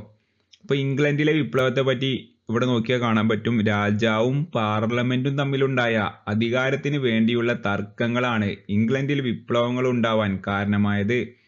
ഇത് 17ാം നൂറ്റാണ്ടിൽ ഇംഗ്ലണ്ടിൽ 2 വിപ്ലവങ്ങൾ സൃഷ്ടിച്ചു. 1642 ആഭ്യന്തര യുദ്ധവും 1688 മഹത്തായ വിപ്ലവവും. ഇപ്പൊ ഇംഗ്ലണ്ടിലെ 2 വിപ്ലവങ്ങളെ പറ്റിയാണ് പഠിക്കേണ്ടത്. ഒരു വിപ്ലവമല്ല. 17ാം നൂറ്റാണ്ടിൽ 1600കളിൽ ഇംഗ്ലണ്ടിൽ 2 വിപ്ലവങ്ങൾ ഉണ്ടായിട്ടുണ്ട്. അപ്പൊ ആ 2 വിപ്ലവങ്ങളെ പറ്റിയും നമ്മൾ ഇവിടെ പഠിക്കേണ്ടതായിട്ടുണ്ട്. അപ്പൊ പ്രധാനപ്പെട്ട 2 വിപ്ലവങ്ങളുടെ ഭാഗത്തേക്ക് നമ്മൾ കടക്കുമ്പോൾ നമ്മൾ പറഞ്ഞു 1600കളിൽ 17ാം നൂറ്റാണ്ടിലാണ് ഇംഗ്ലണ്ടിൽ ഈ 2 വിപ്ലവങ്ങളും സംഭവിക്കുന്നത്. അപ്പോൾ ഈ ഒരു ടോപ്പിക്ക് പറയുമ്പോൾ നമ്മൾ അന്നത്തെ ഇംഗ്ലണ്ടിലെ ഒരു ആംബിയൻസ്, അതായത് അന്നത്തെ ഒരു രാഷ്ട്രീയവും സാമൂഹികവുമായിട്ടുള്ളൊരു ജനങ്ങളുടെ ഒരു ജീവിതത്തിന്റെ ഒരു അവസ്ഥയെ പറ്റി ഒന്ന് മനസ്സിലാക്കുന്നത് നല്ലതാണ്. അപ്പോൾ അതിൽ പ്രധാനമായിട്ട് നമ്മൾ പഠിക്കേണ്ട ഒരു വിഭാഗം ആൾക്കാരാണ് ഇംഗ്ലണ്ടിലെ അന്നത്തെ മധ്യവർഗം. അപ്പോൾ ഇംഗ്ലണ്ട് അല്ലെങ്കിൽ ബ്രിട്ടൻ എന്നൊക്കെ പറയുമ്പോൾ തന്നെ നമുക്ക് മനസ്സിലേക്ക് വരുന്നത് അത്രയും സൂര്യനസ്തമിക്കാത്ത സാമ്രാജ്യമായി കണ്ട് ലോകം അടക്കി ഭരിച്ചിരുന്ന, അത്രയും ലോകത്തിലെ ഏറ്റവും വലിയ ഇന്നേ വരെ ഉണ്ടായിട്ടുള്ളതിൽ വെച്ച് ഏറ്റവും ലോകത്തിന്റെ 4/1 ഭാഗവും അടക്കി ഭരിച്ചിരുന്ന ഒരു ബ്രിട്ടൻ എന്ന് പറയുന്ന ഒരു മഹാസാമ്രാജ്യത്തിനെയാണ് നമ്മൾ മനസ്സിലേക്കൊക്കെ വരുന്നത്. അപ്പോൾ ബ്രിട്ടന്റെ ഈ ഒരു ഇത്രയും പവർഫുള്ളായി ബ്രിട്ടൻ വരുന്നതിന്റെ ഒക്കെ ഒരു തുടക്കം, അതിന്റെ ഒക്കെ ഒരു ബിഗിനിങ് എന്ന് പറയുന്നത് 1500 അല്ലെങ്കിൽ ഈ പറഞ്ഞ 1600 ആ ഒരു കാലഘട്ടത്തിലാണ്. അപ്പൊ ഈ 1500-ലൊക്കെ ബ്രിട്ടീഷുകാർ അല്ലെങ്കിൽ ഇംഗ്ലണ്ടിലത്തെ ആൾക്കാർ പുതിയ കപ്പലുകൾ ഉണ്ടാക്കുകയും അതേപോലെ തന്നെ പുതിയ സീ റൂട്ട്, പുതിയ സമുദ്രപാതയൊക്കെ കണ്ടെത്തിക്കാണ്ട് ഇന്ത്യ അടക്കമുള്ള രാജ്യങ്ങളിലേക്ക് കച്ചവടത്തിനും മറ്റുമായി വരികയും പിന്നീട് ഈ രാജ്യങ്ങളൊക്കെ കോളനിയാക്കി വെക്കുകയൊക്കെയാണ് ഉണ്ടായത്. അപ്പോൾ ഇതിന്റെയൊക്കെ ഒരു തുടക്കം എന്ന് പറയുന്നത് കച്ചവടമാണ്. അപ്പൊ ഈ കച്ചവടം ഇംഗ്ലണ്ടിൽ അന്ന് കൂടുതലും ചെയ്തിരുന്നത് അന്നത്തെ ഒരു മധ്യവർഗത്തിൽപ്പെട്ട ആൾക്കാരാണ്. അപ്പൊ ഈ ഒരു കച്ചവടവും കപ്പലും യാത്ര ഒന്നും ഉണ്ടാവുന്നതിന്റെ മുന്നേ ഇംഗ്ലണ്ട് എന്ന് പറയുന്നത് ഈ ഒരു രാജാവും അതേപോലെ തന്നെ കുറച്ച് പ്രഭുക്കന്മാരും ഫുൾ ഒരു ജന്മിത്തം നില രീതിയിലാണ് ഇംഗ്ലണ്ട് മുന്നോട്ട് പോയിരുന്നത്. ഒരു മധ്യവർഗം ഒന്നും അവിടെ ഉണ്ടായിരുന്നില്ല. മധ്യവർഗം എന്ന് പറഞ്ഞാൽ പ്രത്യേകിച്ച് പവർ ഒന്നും ഇല്ലാത്തൊരു ആൾക്കാരായിരുന്നു ഇതിന്റെയൊക്കെ മുന്നേ ഉണ്ടായിരുന്നത്. എന്നാൽ ഇങ്ങനെ ഈ കപ്പലും അതേപോലെ തന്നെ കച്ചവടവും അങ്ങനത്തെ യാത്രകളൊക്കെ തുടങ്ങിയ ഒരു 1500 ആ ഒരു സമയത്തൊക്കെ ഇംഗ്ലണ്ടിലെ മധ്യവർഗത്തിന് ഒരുപാട് പണം, ഒരുപാട് പണക്കാരെങ്ങാണ്ട് ഇംഗ്ലണ്ടിലെ മധ്യവർഗം ആ ഒരു കാലഘട്ടത്തിലാണ് മാറുന്നത്. അതോടൊപ്പം ഇംഗ്ലണ്ടും വലിയൊരു സൂപ്പർ പവർ എന്നുള്ള രീതിക്ക് ലോകത്ത് ഉയർന്നു വന്നുകൊണ്ടിരിക്കുന്ന ഒരു സമയമാണ് 1500 600 എന്നൊക്കെ പറയുന്നത്. അപ്പൊ നമുക്കിവിടെ പോയിന്റ് നോക്കി കാണാം. 15ാം നൂറ്റാണ്ടിന്റെ അവസാനം മുതൽ ഇംഗ്ലണ്ട് പ്രധാന സാമ്പത്തിക ശക്തിയാവാൻ കാരണമായത്, അതായത് 1400-കൾ മുതൽ ഇംഗ്ലണ്ട് പ്രധാനമായിട്ട് ലോകത്തിൽ ഉയർന്നു വരാൻ കാരണമായത് അന്നത്തെ വാണിജ്യ വ്യാപാര ബന്ധങ്ങളാണ്. വാണിജ്യ വ്യാപാര ബന്ധങ്ങൾ വഴി കൈവരിച്ച മുന്നേറ്റങ്ങളുടെ ഫലമായി ഇംഗ്ലണ്ടിലെ ഒരു മധ്യവർഗം ഉയർന്നു വന്നു. ഞാനിവിടെ പറഞ്ഞു ഇംഗ്ലണ്ടിൽ ഈ കച്ചവടത്തിന്റെ ഭാഗമായിട്ടൊക്കെ മധ്യവർഗം വലിയ പവർഫുൾ ആയിങ്ങാണ്ട് ഇംഗ്ലണ്ടിന്റെ അകത്ത് ഉയർന്നു വരികയാണ്. അപ്പോൾ മധ്യവർഗത്തിന്റെ താല്പര്യങ്ങൾക്ക് അനുകൂലമായി നിയമങ്ങളെന്ന് പാസ്സാക്കിയതാരാണ്? English parliament. അപ്പോൾ ഇംഗ്ലീഷ് പാർലമെന്റിനെ പറ്റി നമ്മൾ നോക്കുകയാണെന്നുണ്ടെങ്കിൽ, അപ്പോൾ ഇംഗ്ലണ്ടിലെ പാർലമെന്റ് എന്ന് പറയുമ്പോൾ നമുക്കിവിടെ നോക്കിയാൽ കാണാം ലോകത്തിലെ ആദ്യത്തെ പാർലമെന്റ് രൂപീകൃതമായത് ഇംഗ്ലണ്ടിലാണ്. അപ്പൊ നമുക്കറിയാം ഇന്ന് നമ്മുടെ നാട്ടിലൊക്കെ പാർലമെന്റ് ഉണ്ട്, ഒട്ടുമിക്ക എല്ലാ രാജ്യത്തും പാർലമെന്റ് എന്ന് പറയുന്ന സംവിധാനം ഉണ്ട്. പക്ഷെ അത് ഏറ്റവും ആദ്യം രൂപീകരിക്കപ്പെട്ടത് എന്ന് പറയുന്നത് ഇംഗ്ലണ്ടിലാണ്, ആധുനികമായിട്ടുള്ള ഒരു പാർലമെന്റ് എന്നുള്ള ഒരു സെറ്റപ്പ്. പിന്നെ അടുത്ത പോയിന്റ്, പാർലമെന്റുകളുടെ മാതാവ് എന്നറിയപ്പെടുന്നത് ബ്രിട്ടീഷ് പാർലമെന്റ് ആണ്. ഏറ്റവും ആദ്യം രൂപീകരിക്കപ്പെട്ടത് അവിടെ ആയതുകൊണ്ട് തന്നെ. പിന്നെ ഇംഗ്ലണ്ടിൽ പാർലമെന്റ് രൂപീകൃതമായ സമയത്തെ രാജാവ് എന്ന് പറയുന്നത് ഹെൻറി മൂന്നാമനാണ്. നമ്മൾ നേരത്തെ പഠിച്ചു മാഗ്ന കാർട്ട ഒപ്പുവെച്ച സമയത്ത് ജോൺ 2 രാജാവാണ്. ഇപ്പത്തെ അല്ല, ഇംഗ്ലണ്ടിലെ പാർലമെന്റ് രൂപീകൃതമായ സമയത്തെ രാജാവ് ഹെൻറി മൂന്നാമനാണ്. പിന്നെ മധ്യവർഗത്തിന്റെ താല്പര്യങ്ങൾക്ക് അനുകൂലമായി നിയമങ്ങൾ പാസ്സാക്കിയത് ഇംഗ്ലീഷ് പാർലമെന്റ്. അപ്പോൾ ഇംഗ്ലീഷ് പാർലമെന്റിലെ ഒരുപാട് ആൾക്കാർ രാജാവിനൊക്കെ അവിടെ അധികാരമുണ്ട്. പക്ഷെ പാർലമെന്റിൽ കൂടുതൽ ആളുകളും ഈ മധ്യവർഗത്തിൽപ്പെട്ട കച്ചവടക്കാരും അങ്ങനത്തെ ആളുകളൊക്കെയായിരുന്നു. അപ്പൊ മധ്യവർഗത്തിന്റെ കച്ചവടങ്ങൾക്കും മറ്റ് താല്പര്യങ്ങൾക്കൊക്കെ അനുസരിച്ചായിരുന്നു പാർലമെന്റ് അന്ന് കൂടുതൽ നിയമങ്ങളൊക്കെ ഇംഗ്ലണ്ടിൽ പാസ്സാക്കി വരുന്നത്.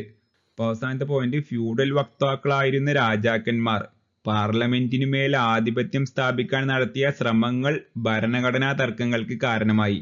അപ്പോൾ ഞാനിവിടെ പറഞ്ഞു, മധ്യവർഗത്തിൽപ്പെട്ട ആൾക്കാർ മധ്യവർഗത്തിന്റെ കച്ചവടത്തിനും താല്പര്യങ്ങൾക്കും അനുസരിച്ച് കണ്ടാണ് ഇംഗ്ലണ്ടിൽ നിയമങ്ങളൊക്കെ പാസ്സാക്കിയാണ്ട് ഇങ്ങനെ ഇരിക്കുന്നത്. അപ്പൊ രാജാവിന് ഇതിലെ ചില നിയമങ്ങളൊന്നും ഇഷ്ടപ്പെടില്ല. രാജാവിന്റെ താല്പര്യങ്ങൾക്ക് എതിരാകുമ്പോൾ രാജാവ് ഇതിനെതിരെ പ്രശ്നങ്ങൾ ഉണ്ടാക്കും. അപ്പൊ രാജാവും പാർലമെന്റും തമ്മിലുള്ള ഒരു സംഘർഷങ്ങളൊക്കെ ഉണ്ടാവും. അപ്പൊ അങ്ങനെ ഒരു ഭരണഘടനാ തർക്കം ഒക്കെ, അങ്ങനെ ഒരു പ്രതിസന്ധി, അപ്പൊ അതൊക്കെയാണ് നമ്മുടെ ഈ ഒരു വിപ്ലവത്തിന്റെ ഒരു ബേസ് എന്ന് പറയുന്നത്. അപ്പൊ ഇതിന്റെയൊക്കെ ഒരു തുടക്കം, അന്നത്തെ ഒരു ആംബിയൻസ് ഇങ്ങനെയാണെന്ന് എല്ലാവരും ഒന്ന് മനസ്സിലാക്കി വെക്കുക. ഓക്കെ. അപ്പൊ ഈ ഒരു ഫോട്ടോയിൽ കാണുന്ന ആളെ ഒട്ടുമിക്ക എല്ലാവർക്കും അറിയാന്നാണ് വിചാരിക്കുന്നത്. ഇനി അറിയാത്ത ആൾക്കാർക്ക് വേണ്ടിയിട്ട്, ഇതാണ് ക്വീൻ എലിസബത്ത്. ഇപ്പൊ നമ്മൾ ഇപ്പോഴത്തെ ഇംഗ്ലണ്ടിന്റെ രാജാവ് എന്ന് പറയുന്നത് ചാൾസ് രാജാവ് ആണെന്ന് നേരത്തെ പറഞ്ഞു. ഈ ചാൾസ് രാജാവിന്റെ അമ്മയായിട്ടുള്ള ആളാണ് ക്വീൻ എലിസബത്ത്. 2022 വരെ ഇംഗ്ലണ്ടിന്റെ അല്ലെങ്കിൽ UK രാജ്ഞിയായിട്ടുള്ളത് ക്വീൻ എലിസബത്ത് ആയിരുന്നു. അപ്പൊ ഈ ഫോട്ടോ, 2 ഫോട്ടോ ഉണ്ട്. ഇവിടുത്തെ ഒരു ഫോട്ടോ നമുക്ക് കണ്ടറിയാം, 1952 ക്വീൻ എലിസബത്ത് രാജ്ഞിയായി വന്ന സമയത്ത് എടുത്ത ഫോട്ടോ ആണ്. അത്രയും യങ് ആൻഡ് ബ്യൂട്ടിഫുൾ ആയിട്ടുള്ള ഒരു ക്വീൻ ആയിരുന്നു. പിന്നെ ഓൾഡായി കണ്ടാണ് മരണപ്പെടുന്നത് 2022. നീണ്ട എത്ര വർഷമാണ് അപ്പോ? നീണ്ട 70 വർഷങ്ങൾ ഇംഗ്ലണ്ട് ഭരിച്ച ഒരു രാജ്ഞിയാണ്. അപ്പോൾ ലോകത്തിന്റെ ചരിത്രത്തിൽ തന്നെ ഏറ്റവും കൂടുതൽ കാലം ഭരണം നടത്തിയ ഒരു മൊണാർക്കായിട്ടൊക്കെ ക്വീൻ എലിസബത്തിനെ പറയാൻ പറ്റും. അപ്പൊ ഇത് നമ്മുടെ ടോപ്പിക്കുമായിട്ട് എങ്ങനെയാണ് റിലേറ്റ് ചെയ്യണമെന്ന് ചോദിച്ചാല്, ഇപ്പൊ ക്വീൻ എലിസബത്തിന്റെ ഫുൾ നെയിം നോക്കിയാൽ നമുക്ക് അറിയാൻ പറ്റും. എലിസബത്ത് സെക്കൻഡ് ആണ് ക്വീൻ എലിസബത്ത്. നമുക്കറിയാം, അപ്പൊ നേരത്തെ നമ്മൾ പറഞ്ഞു ജോൺ 2 അതേപോലെ തന്നെ ഹെൻറി 3. അപ്പൊ അതേപോലെ നമുക്കറിയാം ഈ റോയൽ ഫാമിലിത്തെ ഈ രാജാക്കന്മാരും രാജ്ഞിമാരും ഒക്കെ 1, 2, 3, 4, ഇപ്പൊ ലൂയി 14 എന്നൊക്കെ നമുക്കറിയാം. അപ്പൊ അങ്ങനെ നീണ്ട 1, 2, 3, 4 ഒക്കെ ഉണ്ടാവും. അപ്പോ ക്വീൻ എലിസബത്ത് സെക്കൻഡ് ആണ് നമ്മുടെ ഈ ക്വീന്റെ പേര്. അപ്പോ ക്വീൻ എലിസബത്ത് ഫസ്റ്റ് എന്ന് പറഞ്ഞിട്ടുള്ള ഒരു രാജ്ഞി ഉണ്ടാവും എന്ന് നമുക്കറിയാം. അപ്പൊ ആ ഒരു ക്വീൻ എലിസബത്ത് ഫസ്റ്റിന്റെ ആ ഒരു ജീവിതവും ആ ഒരു രാജ്ഞിയുടെ മരണവും ഒക്കെ ആണ് നമ്മുടെ ഇംഗ്ലണ്ടിലെ ഈ ഒരു വിപ്ലവത്തിന്റെ ഒക്കെ തുടക്കത്തിന്റെ കാരണമായിട്ട് വരുന്നത്. അപ്പൊ അതുകൊണ്ടാണ് ഞാൻ ഈ ഒരു ക്വീനെ ജസ്റ്റ് ഒന്ന് ഇവിടെ പറഞ്ഞു എന്ന് മാത്രം. ഇതാണ് എലിസബത്ത് ഫസ്റ്റ്, അല്ലെ ഒന്നാമത്തെ എലിസബത്ത് രാജ്ഞിയുടെ നമ്മുടെ ഈ ഒരു വിപ്ലവത്തിന്റെ കഥ ആരംഭിക്കുന്ന ആ ഒരു രാജ്ഞിയുടെ ഫോട്ടോ എന്ന് പറയുന്നത്. ഈ എലിസബത്ത് ഫസ്റ്റും സെക്കൻഡും തമ്മിൽ ഒരുപാട് സിമിലാരിറ്റീസ് നമുക്ക് നോക്കിയാൽ കാണാൻ പറ്റും. രണ്ടാൾക്കാരും വളരെ അൺഎക്സ്പെക്റ്റഡ് ആയി കണ്ട് ഈ ഒരു രാജഭരണം എന്നുള്ളൊരു കാര്യത്തേക്ക് എത്തിപ്പെട്ട രണ്ടാൾക്കാരാണ്. ജനിച്ച ആ ഒരു സമയം മുതലേ രാജാധികാരം കിട്ടുന്ന ഒരിക്കലും ആരും വിചാരിച്ച ആൾക്കാരല്ല. വേറെ പല പ്രശ്നങ്ങളും കാര്യം കൊണ്ടൊക്കെ ഈ ഒരു രാജഭരണം എന്നുള്ള രീതിക്ക് അധികാരത്തേക്ക് എത്തിപ്പെട്ട ആൾക്കാരാണ്. പിന്നെ അതേപോലെ തന്നെ വളരെ യങ് ആയി കണ്ട് രണ്ടാൾക്കാരും അധികാരത്തിലേറിയ ആൾക്കാരാണ്. വളരെ ഓൾഡ് ആയിട്ടാണ് രണ്ടാൾക്കാരും മരണപ്പെട്ടിട്ടുള്ളത്. അപ്പൊ ഈ എലിസബത്ത് ഫസ്റ്റ് രാജ്ഞിയുടെ ഒരു കാര്യത്തേക്ക് വരികയാണെന്നുണ്ടെങ്കിൽ 1558 അധികാരത്തിലേറുന്നത്. 1603 മരണപ്പെടുന്നത്. അപ്പോൾ എലിസബത്ത് രാജ്ഞിയുടെ ഈ ഒരു ഫസ്റ്റ് രാജ്ഞിയുടെ കാലഘട്ടം എന്ന് പറയുന്നത് ഇംഗ്ലണ്ടിലെ സുവർണ കാലഘട്ടം എന്നാണ് പറയുന്നത്. ഗോൾഡൻ ഏജ് ഇൻ ഇംഗ്ലണ്ട് എന്നാണ് പറയാറ്. ഇപ്പൊ ഇംഗ്ലീഷ് ലിറ്ററേച്ചർ ഒക്കെ എടുത്ത ആൾക്കാർക്ക് ആ ഒരു ഏജ് ഒക്കെ പഠിക്കുമ്പോൾ പഠിച്ചിട്ടുണ്ടാവും. ഗോൾഡൻ ഏജ് എന്ന് പറയുന്ന കാലഘട്ടം എലിസബത്ത്, ഷേക്സ്പിയർ അടക്കം ഒരുപാട് പ്രധാനപ്പെട്ട ആൾക്കാരൊക്കെ വരുന്നത് ഈ ഒരു കാലഘട്ടത്തിലാണ്. അപ്പോൾ സാഹിത്യം മാത്രമല്ല വേറെ എന്തെടുത്ത് നോക്കുകയാണെന്നുണ്ടെങ്കിലും ഇംഗ്ലണ്ട് ഒരു സൂപ്പർ പവർ എന്നുള്ള രീതിയിലൊക്കെ വളർന്നു വരുന്നത് ഈ ഒരു കാലഘട്ടത്തിലാണ്. അപ്പോൾ ഈ ഒരു കാലഘട്ടത്തിൽ ഒരുപാട് കപ്പലുകളും ഒക്കെ ആയിട്ട് ഇംഗ്ലണ്ടിലെ പല പര്യവേഷകരും ലോകം മൊത്തം ചുറ്റിക്കറങ്ങിയാണ്ട് ഒരുപാട് പുതിയ സ്ഥലങ്ങളും കണ്ടുപിടിക്കുന്നതും ഒരുപാട് രാജ്യങ്ങൾ കോളനിയാക്കി തുടങ്ങുന്നതും ഒരുപാട് കച്ചവടങ്ങൾ ആരംഭിക്കുന്നതും ഒക്കെ ഈ ഒരു എലിസബത്ത് രാജ്ഞിയുടെ ആ ഒരു കാലഘട്ടത്തിലാണ് ഇതിൻ്റെയൊക്കെ ഒരു തുടക്കം. എലിസബത്ത് രാജ്ഞി ഇതിനൊക്കെ ഒരുപാട് പ്രോത്സാഹനം കൊടുത്തിരുന്ന അത്രയും പവർഫുൾ ആയിട്ടുള്ള ഒരു ക്വീനായിരുന്നു ആര്? എലിസബത്ത് രാജ്ഞി എന്ന് പറയുന്നത്, എലിസബത്ത് ഫസ്റ്റ് പറയുന്നത്. എന്നാൽ ഈ ഒരു എലിസബത്ത് രാജ്ഞിക്ക് വേറൊരു ചരിത്രത്തിൽ വേറൊരു പേരിലും കൂടിയാണ് അറിയപ്പെടുന്നത്. അതാണ് വിർജിൻ ക്വീൻ എന്ന് പറയുന്നത്. വിർജിൻ എന്ന് പറഞ്ഞാൽ നമുക്കറിയാം എലിസബത്ത് രാജ്ഞി കല്യാണം കഴിച്ചിട്ടുണ്ടായിരുന്നില്ല. അപ്പൊ അതുകൊണ്ടാണ് അങ്ങനെ ഒരു പേര് വരാൻ കാരണം. അപ്പൊ കല്യാണം കഴിക്കാത്തത് കൊണ്ട് തന്നെ എലിസബത്ത് രാജ്ഞിക്ക് കുട്ടികളൊന്നും ഉണ്ടായിരുന്നില്ല. അപ്പൊ നമുക്ക് ഈ രാജഭരണം എന്നൊക്കെ പറഞ്ഞാൽ അറിയാം. ഇപ്പൊ എലിസബത്ത് സെക്കൻഡ് മരിച്ചപ്പോഴാണ് ഇന്നത്തെ ചാൾസ് രാജാവായത്. എലിസബത്തിന്റെ ഏറ്റവും വലിയ മകനായിട്ടില്ല. അപ്പൊ ആ രീതിയിലാണ് ഒരു ഭരണം പൊതുവെ നമുക്കറിയാം, രാജഭരണം അങ്ങനെയാണ് നടക്കാറുള്ളത്. അപ്പൊ എലിസബത്തിന് മക്കളില്ലാത്തതുകൊണ്ട് തന്നെ അപ്പൊ എലിസബത്ത് 1603 മരണപ്പെട്ടപ്പോൾ ഇംഗ്ലണ്ടിൽ അന്ന് വലിയൊരു രാഷ്ട്രീയമായിട്ടുള്ള ഒരു പ്രതിസന്ധി രൂപപ്പെടുകയാണ്. അപ്പോൾ 1603 എലിസബത്ത് രാജ്ഞി മരണപ്പെട്ടതോടെ നമ്മൾ നേരത്തെ ഈ മാപ്പ് നോക്കിയോണ്ട് നമുക്കറിയാം, ഇതാണ് ഈ ഒരു ഇവിടെ ആയിട്ടാണ് എന്ത് ഇംഗ്ലണ്ടിന്റെ അതേപോലെ തന്നെ സ്കോട്ട്ലാൻഡിന്റെയും ബോർഡർ വരുന്നത്. ഈ മേലത്തെ രാജ്യമാണ് സ്കോട്ട്ലാൻഡ്, താഴെ വരുന്ന വലിയ രാജ്യം ഇംഗ്ലണ്ട്.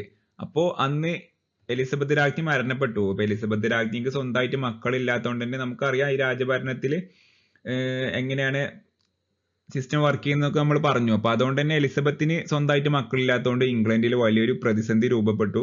പക്ഷെ മുകളിലത്തെ രാജ്യമായ സ്കോട്ട്ലാൻഡിൽ അന്ന് രാജാവ് ഉണ്ട്, ജെയിംസ് ആണ് അന്ന് രാജാവ്. അപ്പോൾ ഇംഗ്ലണ്ടിലെ പാർലമെന്റ് എന്ത് ചെയ്തു, അന്നത്തെ സ്കോട്ട്ലാൻഡിന്റെ രാജാവായിരുന്ന ജെയിംസ് രാജാവിനോട് വന്നുകൊണ്ട് ഇംഗ്ലണ്ടിലെ രാജാവാൻ പറഞ്ഞു. അപ്പോൾ ഇംഗ്ലണ്ടിന്റെ ഈ ഒരു ഓഫർ കേട്ട ഉടനെ ജെയിംസ് രാജാവ് സ്കോട്ട്ലാൻഡ് എന്ന് പറയുന്ന രാജ്യത്ത് നിന്ന് വന്നുകൊണ്ട് ലണ്ടനിൽ എത്തിയാണ്ട് ഇംഗ്ലണ്ടിലെ രാജാവായി മാറാണ്. അപ്പൊ ഇംഗ്ലണ്ടിന്റെയും സ്കോട്ട്ലാൻഡിന്റെയും സംയുക്തമായിട്ടുള്ള രാജാവായി കണ്ട് അങ്ങനെ ആര് മാറാണ്, ജെയിംസ് രാജാവ് മാറുകയാണ്. അപ്പൊ ജെയിംസ് രാജാവിന് ഇങ്ങനെ ഒരു ഓഫർ കൊടുത്തത്, അല്ലെങ്കിൽ സ്കോട്ട്ലാൻഡ് എന്ന് പറയുന്ന ആ ഒരു ചെറിയ പട്ടിക്കാട് പോലെയുള്ള ആ ഒരു രാജ്യത്ത് കടന്നിരുന്ന അയാളെ പിടിച്ചുകാണ്ട് ഇംഗ്ലണ്ട് എന്ന് പറയുന്ന അത്രയും ബൃഹത്തായ വലിയൊരു രാജ്യത്തിന്റെ രാജാവാക്കി മാറ്റിയത് ഇംഗ്ലണ്ടിലെ പാർലമെന്റ് ആണെന്ന് ഓർത്തു വെക്കുക. അത് ഇമ്പോർട്ടന്റ് ആണ്. ഇപ്പൊ ഇവിടെ പോയിന്റ് നോക്കിയാൽ നമുക്ക് കാണാൻ പറ്റും, 1603 എലിസബത്ത് രാജ്ഞിയുടെ മരണത്തെ തുടർന്ന് ഇംഗ്ലണ്ടിൽ ഒരു ഭരണഘടനാ പ്രതിസന്ധി രൂപപ്പെട്ടു. എലിസബത്ത് രാജ്ഞിക്ക് സ്വന്തമായി മക്കളില്ലാത്തതായിരുന്നു ഇതിന്റെ കാരണം. ഇതേ തുടർന്ന് ഇംഗ്ലണ്ടിലെ പാർലമെന്റ് അന്നത്തെ സ്കോട്ട്ലാൻഡിന്റെ രാജാവായിരുന്ന ജെയിംസ് ഒന്നാമനെ ഇംഗ്ലണ്ടിലെ രാജാവാൻ ക്ഷണിച്ചു. അങ്ങനെ 1603 ജെയിംസ് ഒന്നാമൻ ഇംഗ്ലണ്ടിന്റെയും സ്കോട്ട്ലാൻഡിന്റെയും രാജാവായി മാറി. ഇതോടെ ട്യൂഡർ രാജവംശത്തിൽ നിന്നും സ്റ്റുവേർട്ട് രാജവംശത്തിലേക്ക് അധികാരത്തിന്റെ കൈമാറ്റം ചെയ്യപ്പെട്ടു. ഇംഗ്ലണ്ടിലെ അധികാരം കൈമാറ്റം ചെയ്യപ്പെട്ടു, രാജാധികാരം കൈമാറ്റം ചെയ്യപ്പെട്ടു. ഇപ്പോ അവസാനത്തെ പോയിന്റ് ഒരുപാട് ആൾക്കാർക്ക് മനസ്സിലായിട്ടുണ്ടാവില്ല ചിലപ്പോ. അപ്പോ ഇതെന്ന് പറയുമ്പോൾ നമുക്കിവിടെ കാണാം, അപ്പൊ അത്രയും കാലം എലിസബത്ത് രാജ്ഞി എന്ന് ഭരിച്ചിരുന്നു. അപ്പൊ എലിസബത്തിന്റെ ഫാമിലി എന്ന് പറയുന്നതാണ് ട്യൂഡർ ഫാമിലി എന്നും. പിന്നെ നമുക്കറിയാം എലിസബത്ത് ആയിട്ട് നേരിട്ട് ഫാമിലി ബന്ധമില്ലാത്ത ആളാണ് ആര്, ജെയിംസ്. ജെയിംസ് സ്കോട്ട്ലാൻഡിലത്തെ രാജാവായിരുന്നു. അകന്ന ചെറിയ ബന്ധമുണ്ട്, പക്ഷെ രണ്ടാൾക്കാരും വേറെ ഫാമിലിയാണ്. അപ്പോൾ ജെയിംസ് രാജാവ് വന്നതോടെ സ്റ്റുവേർട്ട് രാജകുടുംബത്തിനായി പിന്നീടുള്ള ഇംഗ്ലണ്ടിന്റെ അധികാരം സ്റ്റുവേർട്ട് എന്ന് പറയുന്ന രാജകുടുംബത്തിന് കിട്ടി. അപ്പോൾ അത്രയും കാലം ഭരിച്ചിരുന്ന ട്യൂഡർ രാജവംശത്തിൽ നിന്ന് സ്റ്റുവേർട്ട് രാജവംശത്തിലേക്ക് ഇംഗ്ലണ്ടിന്റെ ആ ഒരു രാജാധികാരം കൈമാറ്റം ചെയ്യപ്പെട്ടു 1603 എലിസബത്ത് രാജ്ഞിയുടെ മരണത്തെ തുടർന്ന് കണ്ട്. അപ്പൊ ഈ ഒരു സംഭവത്തോടു കൂടിയാണ് നമ്മുടെ ഇംഗ്ലണ്ടില് പല പ്രശ്നങ്ങളും ഉണ്ടായി വരുന്നതും പിന്നെ വലിയ വിപ്ലവങ്ങളും യുദ്ധങ്ങളൊക്കെ ഉണ്ടായി വരുന്നത്. അപ്പൊ 1603 വളരെ പ്രധാനപ്പെട്ട ഒരു വർഷമാണ് ഇംഗ്ലണ്ടിന്റെ ചരിത്രത്തില് ഓർത്തു വെക്കുക. അപ്പൊ ഈ ഫോട്ടോയിൽ കാണുന്ന ആളാണ് നമ്മുടെ ജെയിംസ് രാജാവ്. ജെയിംസ് ഒന്നാമൻ എന്നാണ് നമ്മുടെ രാജാവിന്റെ ഫുള്ളായിട്ട് വരുന്ന പേര്. അപ്പൊ ഇതിലെ പോയിന്റ് നമുക്ക് നോക്കിയാൽ കാണാം, ആദ്യത്തെ സ്റ്റുവേർട്ട് രാജാവാണ് ആര്, ജെയിംസ് ഒന്നാമൻ. ജെയിംസ് ഒന്നാമൻ അധികാരത്തിൽ എത്തിയത് 1603. ഈ 2 പോയിന്റ് നമ്മൾ പറഞ്ഞു. എലിസബത്ത് രാജ്ഞി ട്യൂഡർ രാജവംശത്തിൽ പെട്ടതായിരുന്നു. അപ്പൊ എലിസബത്ത് രാജ്ഞിയുടെ മരണശേഷമാണ് ജെയിംസ് രാജാവിന്റെ സ്റ്റുവേർട്ട് ഫാമിലി അധികാരത്തിൽ വരുന്നത്. അപ്പൊ അതുകൊണ്ട് തന്നെ ഇയാളാണ് ആദ്യത്തെ സ്റ്റുവേർട്ട് രാജാവ്. 1603 വർഷവും നമ്മൾ പറഞ്ഞതാണ്. പിന്നെ ഇയാളെ ഫേമസ് ആയിട്ടുള്ള ഒരു കോട്ടാണ് ഈ കാണുന്നത്, ബിഷപ്പ് ഇല്ലെങ്കിൽ രാജാവും ഇല്ല എന്ന് അഭിപ്രായപ്പെട്ട ഇംഗ്ലണ്ടിലെ ഭരണാധികാരിയാണ് ആര്, ജെയിംസ് ഒന്നാമൻ. അപ്പൊ ഇയാളെ വളരെ പോപ്പുലർ ആയിട്ടുള്ള ഒരു ഡയലോഗാണ് ഈ ബിഷപ്പ് ഇല്ലെങ്കിൽ രാജാവും ഇല്ല എന്ന് പറയുന്ന ആ ഒരു ഡയലോഗ്. അപ്പോൾ അതിന്റെ ഒരുപാട് പ്രാവശ്യം PSCക്ക് ചോദിച്ചൊരു ക്വസ്റ്റ്യൻ ആണ് ഇത്, ആരാണ് ബിഷപ്പ് ഇല്ലെങ്കിൽ രാജാവും ഇല്ല എന്ന വാക്ക് പറഞ്ഞത് എന്നൊക്കെ. അപ്പൊ ഈ ഒരു ഡയലോഗുമ്പോൾ തന്നെ നമുക്ക് ഇയാളൊരു ക്യാരക്ടർ മനസ്സിലാക്കാൻ പറ്റും. കാരണം ബിഷപ്പ് എന്ന് പറഞ്ഞാൽ നമുക്കറിയാം, അത് ക്രിസ്ത്യാനിറ്റിയിലെ പുരോഹിതന്മാരൊക്കെ വളരെ ഉന്നത സ്ഥാനത്ത് നിൽക്കുന്ന ആൾക്കാരൊക്കെ വിളിക്കുന്ന ഒരു പേരാണ് ബിഷപ്പ് എന്ന് പറയുന്നത്. അപ്പോ ഇയാള് ബിഷപ്പ് ഇല്ല എന്നുണ്ടെങ്കിൽ രാജാവ് വരെ ഇല്ല എന്നാണ് ഇയാൾ പറയുന്നത്. അപ്പോ അതിൽ നിന്ന് നമുക്ക് മനസ്സിലാക്കാം ഇയാൾ അത്രയും തീവ്രമായിട്ടുള്ള ഒരു മതവിശ്വാസി ആയിരുന്നു. മതത്തിന് അത്രയും വേറെ എന്തിനേക്കാളും മതത്തിന് ഇമ്പോർട്ടൻസ് കൊടുത്തിരുന്ന ആ ഒരു മതമൊക്കെ വെച്ചുകൊണ്ട് അന്നത്തെ ഇംഗ്ലണ്ടിലെ ജനങ്ങളെ വലിയ രീതിയിൽ പീഡിപ്പിച്ചുകൊണ്ടൊക്കെ മുന്നോട്ട് പോയിരുന്ന ഒരു രാജാവായിരുന്നു ആര്, ജെയിംസ് ഒന്നാമൻ എന്ന് പറയുന്നത്. പക്ഷെ നമുക്ക് ഇയാളെ കഥ നോക്കിയാൽ കാണാൻ പറ്റും, ഇയാളെ സ്കോട്ട്ലാൻഡ് എന്ന് പറയുന്ന ആ പട്ടിക്കാട്ടിൽ നിന്ന് ഇയാളെ പിടിച്ചുകാണ്ട് ഇംഗ്ലണ്ടിന്റെ രാജാവാക്കുന്നത് ശരിക്കും ഇംഗ്ലണ്ടിലെ പാർലമെന്റ് ആണ്. അപ്പോൾ യഥാർത്ഥത്തിൽ ലോജിക്കലി നോക്കുകയാണെന്നുണ്ടെങ്കിൽ ഇയാൾക്ക് അതിനുള്ള നന്ദിയും കടപ്പാടും കൂറും ഒക്കെ വേണ്ടത് ആരോടാണ്? ഇംഗ്ലണ്ടിലെ പാർലമെന്റിനോടാണ്. പക്ഷെ ഇയാൾ സ്വയം വിചാരിച്ചിരുന്നത് തന്നെ ദൈവം നേരിട്ട് കണ്ട് സെലക്ട് ചെയ്തുകൊണ്ട് മാത്രമാണ് സ്കോട്ട്ലാൻഡ് എന്ന് പറയുന്ന രാജ്യത്ത് കടന്നു ഇയാൾക്ക് ഇംഗ്ലണ്ടിന്റെയും ഒക്കെ രാജാവാൻ സാധിച്ചത്. ഒക്കെ ദൈവത്തിന്റെ അനുഗ്രഹം ഒന്ന് മാത്രമാണെന്നാണ് ഇയാൾ സ്വയം വിചാരിച്ചിരുന്നത്. അതുകൊണ്ട് തന്നെ പാർലമെന്റിന് ഒരു തരത്തിലുള്ള വിലയും ഇയാൾ കൊടുത്തിരുന്നില്ല. ഇയാള് വില കൊടുക്കാന്ന് മാത്രമല്ല, പാർലമെന്റിനെതിരെ സമീപനം എടുക്കുന്ന ഒരു രാജാവായിരുന്നു ആര്? ജെയിംസ് ഒന്നാമൻ രാജാവ്. എന്നാൽ എലിസബത്ത് രാജ്ഞിയൊന്നും അതേപോലെ ആയിരുന്നില്ല. പാർലമെന്റുമായിട്ട് ഒരുമിച്ച് നിന്നുകൊണ്ട് മുന്നോട്ട് പോകുന്ന ഒരു സമീപനമായിരുന്നു. പക്ഷെ ജെയിംസ് രാജാവ് അതിനെതിരായിട്ട് തന്നെ രാജാവാക്കി മാറ്റിയ പാർലമെന്റിനെതിരെ തന്നെ ഇയാള് സമീപനം എടുത്തുകൊണ്ട് ഇയാള് ഒരു വെറും മതവിശ്വാസം കണ്ട് മുന്നോട്ട് പോകുന്ന ഒരു അവസ്ഥയാണ് ഇംഗ്ലണ്ടിൽ അന്ന് ഉണ്ടായിരുന്നത്. അപ്പൊ നമ്മുടെ ജെയിംസ് ഒന്നാമൻ രാജാവിന്റെ ഇത്തരത്തിലുള്ള പാർലമെന്റിനെതിരായിട്ടുള്ള സമീപനം കൊണ്ട് തന്നെ ഇംഗ്ലണ്ടിൽ അന്ന് ഒരുപാട് പ്രശ്നങ്ങൾ ഉടലെടുക്കുന്നുണ്ട്. അപ്പൊ അതിൽ പ്രധാനപ്പെട്ടതാണ് ഇംഗ്ലണ്ടിൽ രാജാവും പാർലമെന്റും തമ്മിൽ തുടർന്ന ഭരണഘടനാ തർക്കത്തിന് മധ്യസ്ഥത വഹിച്ചത് ആംഗ്ലിക്കൻ സഭയും പ്യൂരിറ്റൻ സഭയുമായിരുന്നു. അപ്പോൾ നമുക്കറിയാം ക്രിസ്ത്യാനിറ്റിയിൽ ഇതേപോലെ പല ടൈപ്പ് സഭകൾ ഉണ്ട് എന്നൊക്കെ നമുക്കറിയാം. അപ്പോൾ അന്ന് ഇംഗ്ലണ്ടിൽ ഈ ജെയിംസ് ഒന്നാമൻ രാജാവിന്റെ ഇത്തരത്തില് പാർലമെന്റിനെതിരായിട്ടുള്ള സമീപനം കൊണ്ട് പാർലമെന്റും ജെയിംസ് ഒന്നാമൻ രാജാവും തമ്മിലുണ്ടായ സംഘർഷം സോൾവ് ചെയ്യാൻ വേണ്ടിയിട്ട് ആ ഒരു സംഘർഷത്തിന് മധ്യസ്ഥ വഹിച്ചത് ആയിരുന്നു? ആംഗ്ലിക്കൻ സഭയും. അന്ന് ഇംഗ്ലണ്ടിൽ ഉണ്ടായിരുന്ന ആംഗ്ലിക്കൻ സഭ അതേപോലെ തന്നെ പ്യൂരിറ്റൻ സഭ എന്ന് പറയുന്ന രണ്ട് സഭകളായിരുന്നു. ഈ ഫോട്ടോയിൽ നോക്കി നമുക്ക് കാണാൻ പറ്റും. രണ്ട് ടൈപ്പ് സഭന്റെ ആൾക്കാരായിരുന്നു അന്ന് മധ്യസ്ഥ വഹിച്ചത്. അപ്പോൾ അതിൽ സ്റ്റുവർട്ട് രാജാക്കന്മാരുടെ നിലപാടുകളോട് ആഭിമുഖ്യം പുലർത്തിയത് ആംഗ്ലിക്കൻ സഭ എന്ന് പറയുന്ന സഭയായിരുന്നു, ഈ റെഡ് നിറത്തിൽ കാണുന്നത്. പിന്നെ ഇംഗ്ലണ്ടിലെ മധ്യവർഗത്തോടും പാർലമെന്റിന്റെ നിലപാടുകളോടും ആഭിമുഖ്യം പുലർത്തിയത് പ്യൂരിറ്റൻ സഭയായിരുന്നു, ഈ ബ്ലാക്ക് നിറത്തില്. ഈ രണ്ട് സഭക്കാരും ഒരു സഭക്കാര് പാർലമെന്റിന്റെ ടീമാണ്, അതേമാതിരി തന്നെ മറ്റൊരു സഭക്കാര് രാജാവിന്റെ ടീമായിരുന്നു. പിന്നെ മറ്റൊരു ഇമ്പോർട്ടന്റ് ആയിട്ടുള്ള പോയിന്റ് ആണ്, ഇംഗ്ലണ്ടിലെ ആഭ്യന്തര യുദ്ധകാലത്ത് ലണ്ടനിലെ കിങ്സ് ഹെഡ് ഭക്ഷണശാലയിൽ തൊപ്പികളിൽ പച്ച റിബൺ ധരിച്ച ആളുകളുടെ രാഷ്ട്രീയ കൂട്ടായ്മ ഗ്രീൻ റിബൺ ക്ലബ്ബാണ്. ആദ്യകാലങ്ങളിൽ അറിയപ്പെട്ടത് കിങ്സ് ഹെഡ് ക്ലബ്ബ് എന്നായിരുന്നു. അപ്പൊ നമുക്കറിയാം ഇംഗ്ലണ്ടിൽ ഇതേമാതിരി തന്നെ ഒരുപാട് ഭക്ഷണശാല അങ്ങനത്തെ അന്നത്തെ ഒരു കാലഘട്ടത്തിൽ അവിടെയൊക്കെ ആയിരുന്നു അങ്ങനത്തെ ചെറിയ ഉച്ചക്ക് ഭക്ഷണം കഴിക്കുന്ന ആ ഒരു സ്ഥലത്തൊക്കെ ഒരു ക്ലബ്ബ് പോലെ തന്നെ ആൾക്കാർ സംഘടിച്ചതും അതേപോലെ തന്നെ എങ്ങനെ രാഷ്ട്രീയവും കാര്യങ്ങളൊക്കെ ചർച്ച ചെയ്ത ഒരു കൂട്ടായ്മയൊക്കെ രൂപപ്പെട്ടിരുന്നത് അങ്ങനെയുള്ള സ്ഥലങ്ങളിലായിരുന്നു. അപ്പൊ ഈ ഒരു രാജാവും പാർലമെന്റും ഒക്കെ ആയിട്ടുള്ള ഒരു സംഘർഷമൊക്കെ നടന്നുകൊണ്ടിരിക്കുന്ന സമയത്ത് അന്ന് ഇംഗ്ലണ്ടിൽ ഉണ്ടായിരുന്ന ഒരു ടീമായിരുന്നു ഗ്രീൻ റിബൺ ക്ലബ്ബ് എന്ന് പറയുന്ന ആൾക്കാർ. തൊപ്പിയിലൊക്കെ ഒരു പച്ച റിബൺ കെട്ടിയ ഒരാൾക്കാർ. അത്രമാത്രം പഠിച്ചാൽ മതി, കൂടുതലൊന്നും പഠിക്കണ്ട. ഇത് എക്സാമിന് ചോദിച്ചതാണ്. ഗ്രീൻ റിബൺ ക്ലബ്ബ് ഏത് വിപ്ലവവുമായി ബന്ധപ്പെട്ടിരിക്കുന്നു എന്നൊക്കെ ചോദിക്കും. പെട്ടെന്ന് ഗ്രീൻ റിബൺ ക്ലബ്ബ് എന്നൊക്കെ കേൾക്കുമ്പോൾ ഒരു പരിസ്ഥിതി എന്നൊക്കെ പോലെ നമുക്ക് തോന്നും. പക്ഷെ അങ്ങനെയല്ല, ഇത് വേൾഡ് ഹിസ്റ്ററി എന്നുള്ളൊരു വാക്കാണ് ഗ്രീൻ റിബൺ ക്ലബ്ബ് എന്ന് പറയുന്നത്. ചോദിച്ച ക്വസ്റ്റ്യൻ ആണ്. അപ്പൊ ഗ്രീൻ റിബൺ ക്ലബ്ബ് ഈ ഒരു ഇംഗ്ലണ്ടിലെ വിപ്ലവത്തിലെ ഒരു സംഭവമാണെന്ന് മാത്രം മനസ്സിലാക്കിയാൽ മതി. കൂടുതൽ ഡീറ്റെയിൽ ആയിട്ട് അതിനെ പറ്റി പഠിക്കൊന്നും വേണ്ട. പിന്നെ നമുക്ക് പഠിക്കാനുള്ളത് ചാൾസ് ഒന്നാമനെ പറ്റിയാണ്.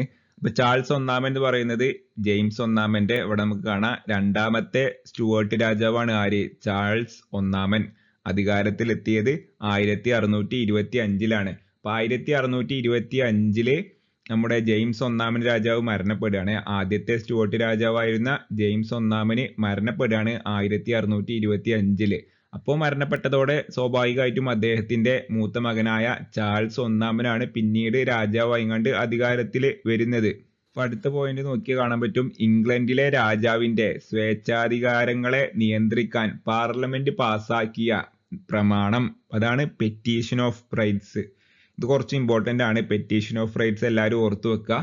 അപ്പൊ ഇതിന്റെ ഒരു സാഹചര്യം എന്താന്ന് വെച്ചാൽ, ഇപ്പോ പുതുതായിട്ട് അധികാരത്തിലേറിയ ഈ കാണുന്ന ചാൾസ് ഒന്നാമനും അയാളെ അച്ഛന്റെ പോലെ തന്നെ ജെയിംസ് ഒന്നാമന്റെ പോലെ തന്നെ അല്ലെങ്കിൽ അതിനെക്കാട്ടിലും കൂടുതൽ ഒരു തീവ്രമായിട്ട് പാർലമെന്റിനെതിരെ പോരാടിയ ഒരാളായിരുന്നു ആര്? ചാൾസ് ഒന്നാമനും. ചാൾസ് ഒന്നാമന്റെ കാലത്തിനും പാർലമെന്റും അതേപോലെ തന്നെ രാജാവും തമ്മിൽ വലിയ രീതിയിലുള്ള ഒരു സംഘർഷമൊക്കെ അതിന്റെ ഒരു മൂർധന്യത്തിൽ എത്തിക്കൊണ്ടിരിക്കുന്ന ഒരു സമയമായിരുന്നു അന്ന്. അപ്പൊ അങ്ങനെ വളരെ സംഘർഷത്തിൽ ആണ് ഇംഗ്ലണ്ട് അന്ന് മുന്നോട്ട് പോയത് എങ്കിലും ആ ഒരു സമയത്ത് ഈ ഒരു ചാൾസ് ഒന്നാമൻ രാജാവ് സ്പെയിനുമായിട്ട് ഒരു യുദ്ധത്തിൽ ഏർപ്പെടുകയാണ്. അപ്പൊ സ്പെയിനുമായിട്ട് യുദ്ധത്തിൽ ഏർപ്പെടുമ്പോൾ നമുക്കറിയാം യുദ്ധത്തിന് ഏറ്റവും കൂടുതൽ വേണ്ടത് എന്താ പറയാ പണം ഒരുപാട് യുദ്ധത്തിന് ആവശ്യം വരും. അപ്പൊ നമുക്കറിയാം ഇംഗ്ലണ്ട് എന്ന് പറയുന്ന രാജ്യത്ത് അന്ന് ഏറ്റവും കൂടുതൽ പണക്കാരായിട്ടുള്ള ആൾക്കാർ എന്ന് പറയുന്നത് അന്നത്തെ ഒരു മധ്യവർഗം ആളുകളായിരുന്നു. നമ്മൾ പറഞ്ഞു മധ്യവർഗമാണ് കച്ചവടമൊക്കെ ആയിട്ട് ഒരുപാട് പൈസ ഉണ്ടാക്കി വന്നൊരു കാലഘട്ടം വന്ന്. അപ്പൊ ഇയാൾക്ക് മധ്യവർഗം എന്ന് പറഞ്ഞാൽ ആരാ നമുക്കറിയാം, പാർലമെന്റ് പക്ഷക്കാരാണ് ആര്, മധ്യവർഗം. അപ്പൊ ഇയാൾക്ക് പാർലമെന്റിന്റെ സഹായം വേണം യുദ്ധത്തിന്, ഒരുപാട് പണവും മറ്റു കാര്യങ്ങളൊക്കെ ഉണ്ടാക്കണമെന്നുണ്ടെങ്കിൽ ഈ ചാൾസ് ഒന്നാമൻ രാജാവിന് പാർലമെന്റിന്റെ സഹായം കൂടിയേ തീരൂ.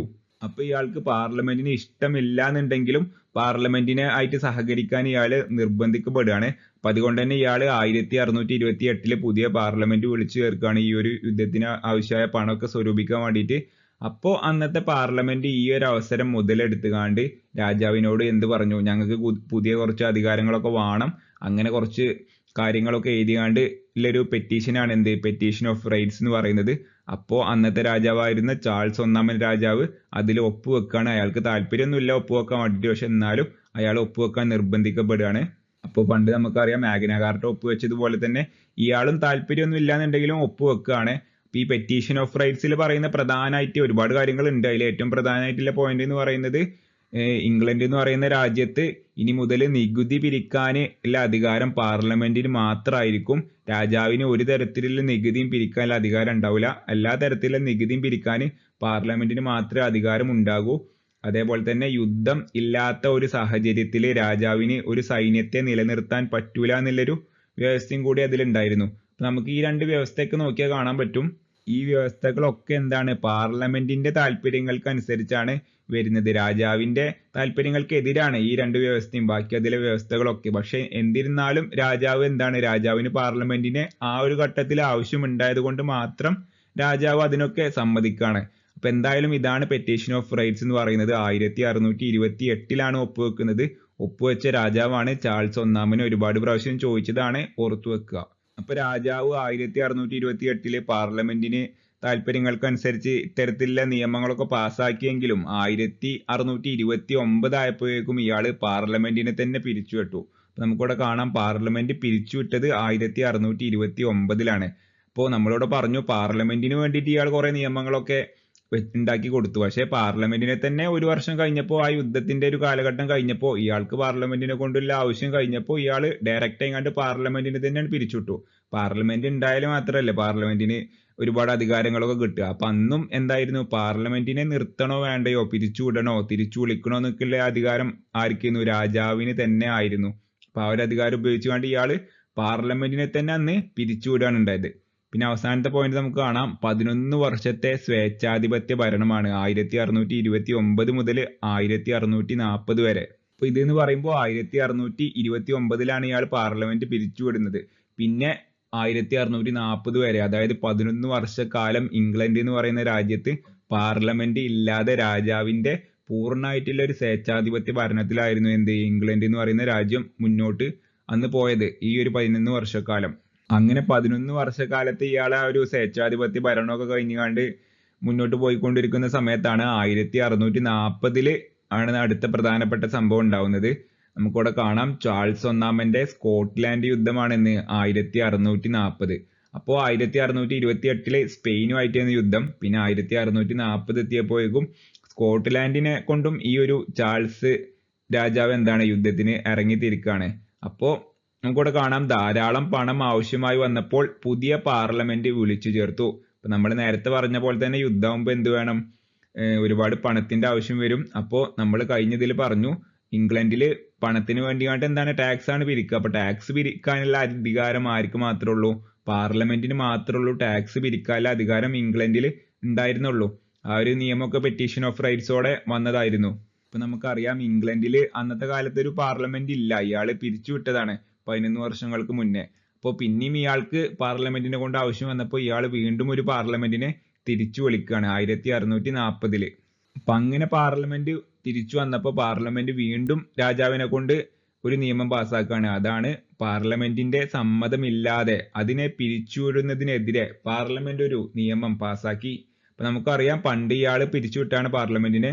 ഇനി മുതൽ രാജാവിന്റെ സ്വന്തം ഇഷ്ടത്തിന് തോന്നിയ പോലെ പാർലമെന്റിനെ പിരിച്ചുവിടാൻ പറ്റൂല എന്ന് പറഞ്ഞുകൊണ്ട് പാർലമെന്റ് പുതിയൊരു നിയമം പാസ്സാക്കുകയാണ്. അതും രാജാവ് അംഗീകരിക്കുകയാണ്. പിന്നെ അടുത്ത പോയിന്റ്, ചാൾസ് ഒന്നാമന്റെ അധികാരങ്ങൾ വെട്ടിക്കുറച്ചുകൊണ്ട് അനേകം നിയമങ്ങൾ നിർമ്മിച്ച പാർലമെന്റ് അറിയപ്പെട്ടത് ലോങ് പാർലമെന്റ്. ലോങ് പാർലമെന്റിന്റെ കാലഘട്ടം 1640 മുതൽ 1660 വരെ 20 വർഷക്കാലാണ്.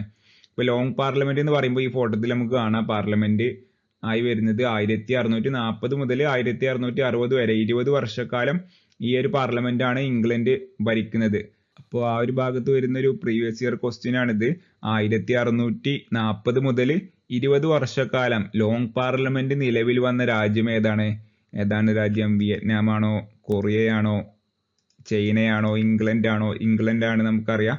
അപ്പോൾ ആരും മറക്കണ്ട, ലോങ് പാർലമെന്റ് എന്ന് കേൾക്കുമ്പോൾ തന്നെ ഇംഗ്ലണ്ടിൽ നിന്ന് ഓർത്തു വെക്കുക. പിന്നെ നമ്മുടെ ടോപ്പിക്കിലെ ഏറ്റവും പ്രധാനപ്പെട്ട ഭാഗമാണ് ഈ ഒരു ആഭ്യന്തര യുദ്ധം എന്ന് പറയുന്നത്. നമ്മൾ പറഞ്ഞു ഇംഗ്ലണ്ടിൽ 2 വിപ്ലവങ്ങളാണ് ഉണ്ടായത്. അപ്പൊ അതിൽ ആദ്യത്തെ വിപ്ലവമാണ് ഈ കാണുന്ന ആഭ്യന്തര യുദ്ധം എന്ന് പറയുന്നത്, ഇംഗ്ലണ്ടിൽ നടന്ന സിവിൽ വാർ. അപ്പൊ ഇതിലെ പോയിന്റ് നമുക്ക് നോക്കിയാൽ കാണാം. ലോങ് പാർലമെന്റ് നിലനിൽക്കെ 1642 രാജാവിന്റെ അനുയായികളും പാർലമെന്റിനെ പിന്തുണക്കരും തമ്മിൽ ആഭ്യന്തര യുദ്ധം ആരംഭിച്ചു.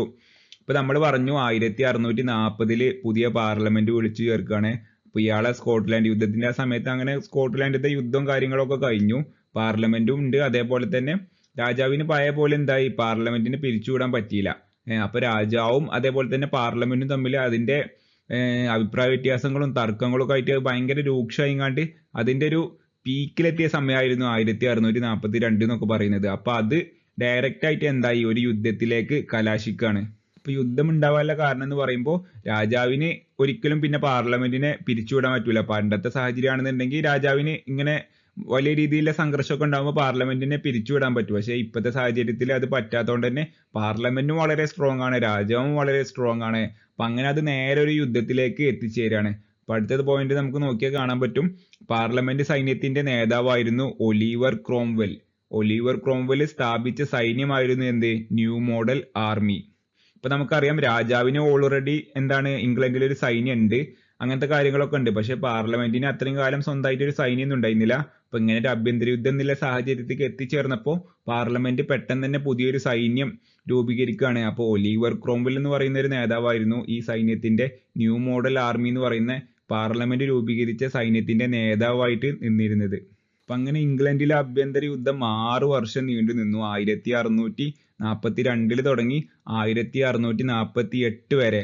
1648 രാജാവിന്റെ സൈന്യത്തെ പാർലമെന്റിന്റെ സൈന്യം പരാജയപ്പെടുത്തിയതോടെ യുദ്ധം അവസാനിച്ചു.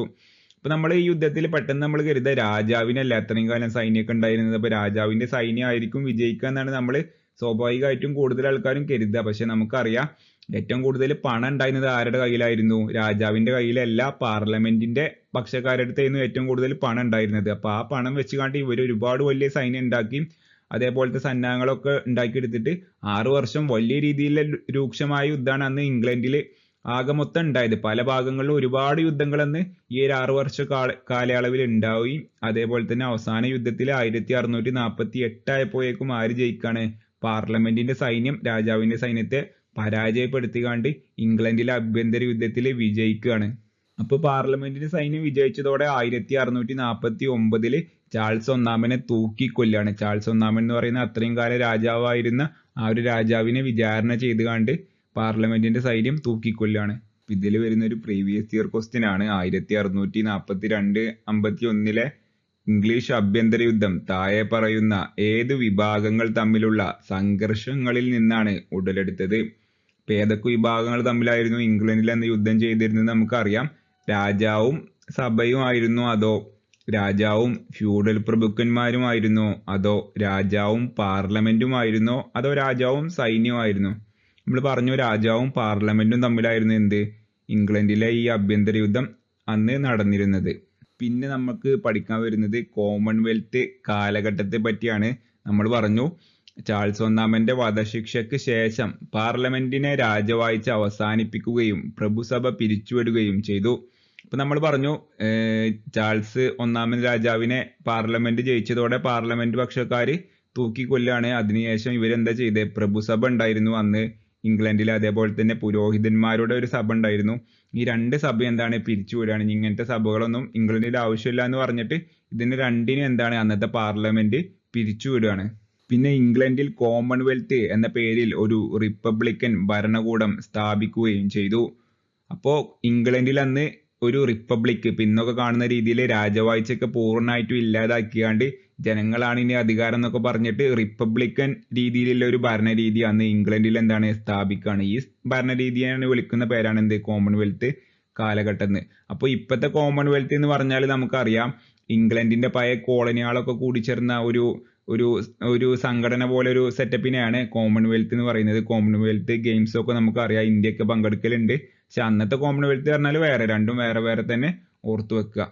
പിന്നെ അടുത്ത പോയിന്റ്, ഒലിവർ ക്രോംവെൽ തന്റെ അനുയായികളെ മാത്രം ഉൾപ്പെടുത്തി രൂപീകരിച്ച പാർലമെന്റ് സംവിധാനം അവശിഷ്ട പാർലമെന്റ് അല്ലെങ്കിൽ റംബ് പാർലമെന്റ്.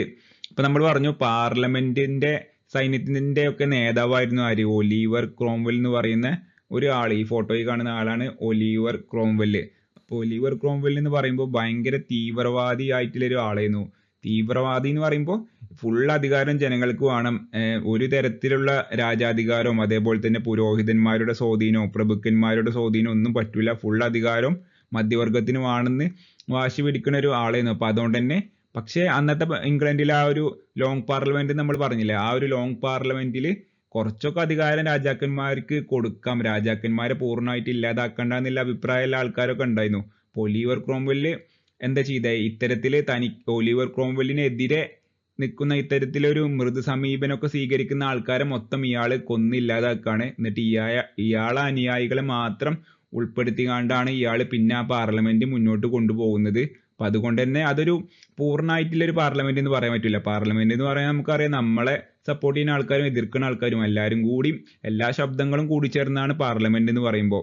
ഒലിവർ ക്രോംവെൽ തന്റെ ഇഷ്ടക്കാരെ മാത്രം കുത്തി നിറച്ചുകാണ്ട് ആ പാർലമെന്റിനെ മാറ്റിയതോടെയാണ് അന്നത്തെ ആ ഒരു ലോങ് പാർലമെന്റിനെ പിന്നീട് റംബ് പാർലമെന്റ് അല്ലെങ്കിൽ അവശിഷ്ട പാർലമെന്റ് എന്നുള്ളൊരു പേരും കൂടി വരാനുണ്ടായ കാരണം എന്ന് ഓർത്തു വെക്കുക.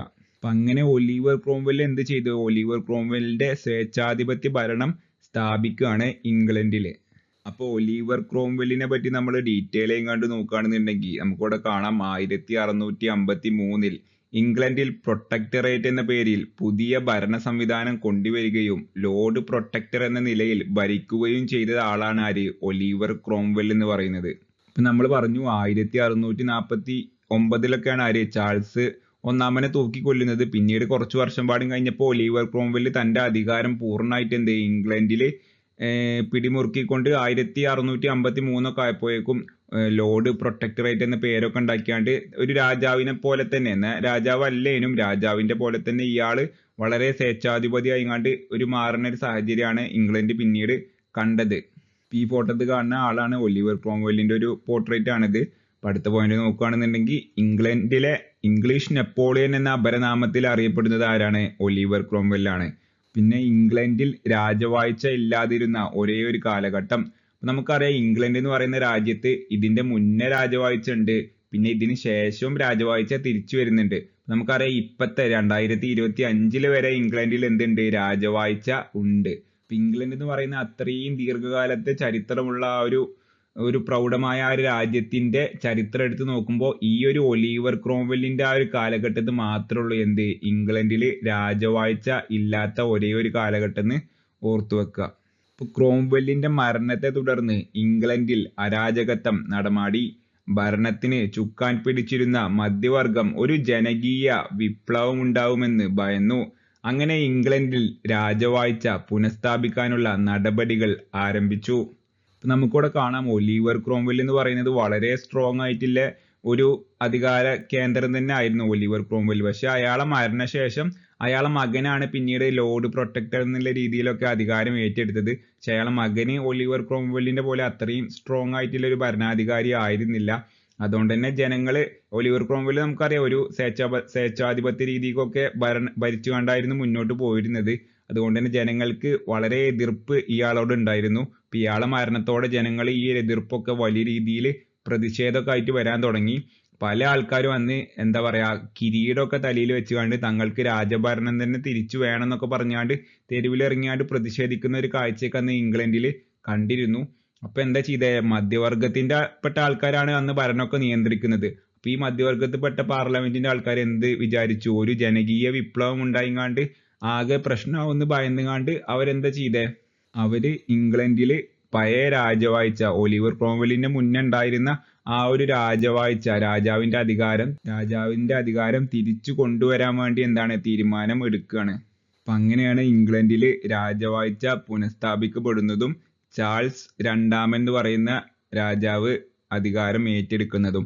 നമുക്കിവിടെ കാണാം, ക്രോംവെല്ലിന്റെ മരണത്തെ തുടർന്ന് രാജ്യത്തുണ്ടായ അരാജകത്വം മറികടക്കാനായി പാർലമെന്റ് ഇംഗ്ലണ്ടിലെ രാജവാഴ്ച പുനഃസ്ഥാപിക്കാനുള്ള നടപടികൾ ആരംഭിച്ചു. അങ്ങനെ ചാൾസ് ഒന്നാമന്റെ പുത്രനായ ചാൾസ് രണ്ടാമനെ രാജാവാകാൻ ക്ഷണിച്ചു. 1660 ചാൾസ് രണ്ടാമൻ രാജാവായി. ഇപ്പൊ നമുക്കറിയാം, ഏറ്റവും അവസാനം ഇംഗ്ലണ്ടിൽ ഉണ്ടായിരുന്ന രാജാവ് എന്ന് പറയുന്നത് ചാൾസ് ഒന്നാമനാണ്. ഈ ചാൾസ് ഒന്നാമന്റെ കാലഘട്ടത്തിലാണ് ആഭ്യന്തര യുദ്ധം ഉണ്ടാവുന്നതും പാർലമെന്റ് വിജയിക്കുന്നതും ഈ ചാൾസ് ഒന്നാമനെ തൂക്കിക്കൊല്ലുന്നതും ഒക്കെ.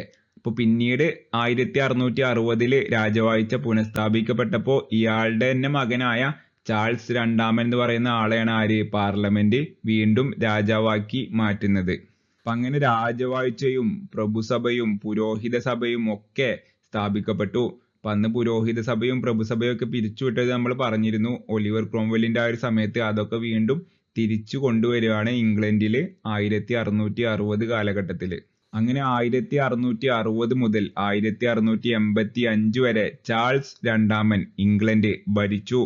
പാർലമെന്റിനെ പ്രകോപിപ്പിക്കാൻ ചാൾസ് രണ്ടാമൻ തയ്യാറായില്ല. നമുക്കിവിടെ കാണാം, ചാൾസ് രണ്ടാമന്റെ അച്ഛനും അതേപോലെ തന്നെ മുത്തച്ഛനും ഒക്കെ പാർലമെന്റുമായിട്ട് നിരന്തരം സംഘർഷങ്ങളും പ്രശ്നങ്ങളൊക്കെ ആയിരുന്നു. അതാണ് പിന്നീട് യുദ്ധത്തില് പര്യവസാനിക്കുകയും ഇയാളുടെ അച്ഛന്റെ ഒക്കെ മരണത്തിന് വരെ കാരണമായി തീരുന്നതും അതുകൊണ്ടാണ്. ഇവരുടെ രാജകുടുംബത്തിന്റെ അധികാരം വരെ അന്ന് നഷ്ടപ്പെടുന്നുണ്ട്. അപ്പൊ ആ ഒരു മുന്നനുഭവങ്ങളൊക്കെ മനസ്സിലുണ്ടായത് കൊണ്ട് തന്നെ ഈ ചാൾസ് രണ്ടാമൻ എന്ന് പറയുന്ന രാജാവ് 1660 മുതൽ 1685 വരെ ഭരിക്കുന്നുണ്ടെങ്കിലും പാർലമെന്റുമായിട്ട് ഒരു പ്രശ്നത്തിനും ഈ ഒരു കാലഘട്ടത്തിൽ ഇയാള് നിൽക്കുന്നില്ല. ഫുള്ളായിട്ട് പാർലമെന്റിന് വിധേയനായിക്കൊണ്ടാണ് ഇയാള് ഭരണം നടത്തുന്നത് എന്ന് നമുക്ക് കാണാൻ പറ്റും. അപ്പൊ ചാൾസ് രണ്ടാമന്റെ മരണശേഷം 1685 ചാൾസ് രണ്ടാമന്റെ മരണശേഷം അധികാരത്തിലേറിയ രാജാവാണ് ജെയിംസ് രണ്ടാമൻ. അപ്പൊ ഈ ചാൾസ് രണ്ടാമന്റെ മകനായിരുന്നു ജെയിംസ് രണ്ടാമന്. അപ്പൊ അയാളാണ് മറ്റേ ചാൾസ് രണ്ടാമന്റെ മരണത്തിന് ശേഷം അധികാരത്തിൽ വരുന്നത്. പക്ഷെ ഈ ജെയിംസ് രണ്ടാമൻ എന്ന് പറയുന്ന ഈ ഒരു രാജാവ് ഇതിന്റെ മുന്നേ ഉണ്ടായിരുന്ന തന്റെ അച്ഛനെ പോലെ ആയിരുന്നില്ല. തന്റെ മുത്തച്ഛനെയും അതേപോലെ തന്നെ മുതുമുത്തച്ഛനെയൊക്കെ പോലെ പാർലമെന്റുമായിട്ട് വീണ്ടും ഇയാളുടെ ഒരു കാലഘട്ടത്തിൽ പ്രശ്നങ്ങളൊക്കെ ഉണ്ടായി വരുന്നുണ്ട്. നമുക്കിവിടെ കാണാം, ബ്രിട്ടീഷ് പാർലമെന്റും ജെയിംസ് രണ്ടാമനും തമ്മിലുള്ള തർക്കങ്ങൾക്ക് കാരണമായത് ജെയിംസ് രണ്ടാമന്റെ പ്രകടമായ മതപ്രീണനവും ഫ്രാൻസുമായുള്ള അടുത്ത നയതന്ത്ര ബന്ധവുമായിരുന്നു. ഇയാളും തീവ്രമായിട്ടുള്ളൊരു മതവിശ്വാസി ആയിരുന്നു. അതേപോലെ തന്നെ ഫ്രാൻസ് ഒക്കെ ആയിട്ട്, ഫ്രാൻസ് എന്ന് പറഞ്ഞാൽ അന്ന് ഇംഗ്ലണ്ടിന്റെ ഒക്കെ ഒരു ശത്രു രാജ്യമാണ്. അപ്പൊ ഫ്രാൻസിനെ കൊണ്ട് ഇയാള് പല രീതിയിലുള്ള ബന്ധങ്ങളും സ്ഥാപിക്കുന്നതൊന്നും പാർലമെന്റിന് അന്ന് ഇഷ്ടപ്പെട്ടില്ല. അങ്ങനെ ഒരുപാട് പ്രശ്നങ്ങൾ ഉണ്ടായിരുന്നു. അപ്പൊ എന്തായാലും പല കാരണങ്ങൾ കൊണ്ട് ഇയാളും പണ്ടത്തെ തന്റെ പിൻഗാമികളൊക്കെ പോലെ തന്നെ ഇയാളും പാർലമെന്റിനെ കൊണ്ട് പല രീതിയിലുള്ള പ്രശ്നങ്ങളും ആയിട്ട് മുന്നോട്ട് പോകുന്ന ഒരു സാഹചര്യം ഇംഗ്ലണ്ടിൽ വീണ്ടും ഉണ്ടാവുകയാണ്. അപ്പൊ അങ്ങനെ ജെയിംസ് രണ്ടാമനും പാർലമെന്റും തമ്മിൽ വീണ്ടും പ്രശ്നങ്ങൾ ഉണ്ടാകുന്നു. എന്നാൽ ഈ സമയമായപ്പോഴേക്കും വളരെ ശക്തരായി മാറിയിരുന്ന പാർലമെന്റ് പക്ഷക്കാർ രാജാവിനെ അട്ടിമറിക്കാനുള്ള നീക്കങ്ങൾ ആരംഭിച്ചു. അപ്പൊ നമുക്കറിയാം, പാർലമെന്റ് എന്ന് പറഞ്ഞാൽ പണ്ടത്തെ പോലെയല്ല. ഇപ്പോ ഈ ജെയിംസ് രണ്ടാമന്റെ അച്ഛന് ചാൾസ് രണ്ടാമനെ പറ്റി നമ്മൾ പറഞ്ഞു. അയാള് നീണ്ട 25 വർഷക്കാലം ഭരിച്ചിട്ടുണ്ടെന്നുണ്ടെങ്കിലും പാർലമെന്റിനെ കൊണ്ട് ഒരു പ്രശ്നത്തിന് നിന്നിരുന്നില്ല.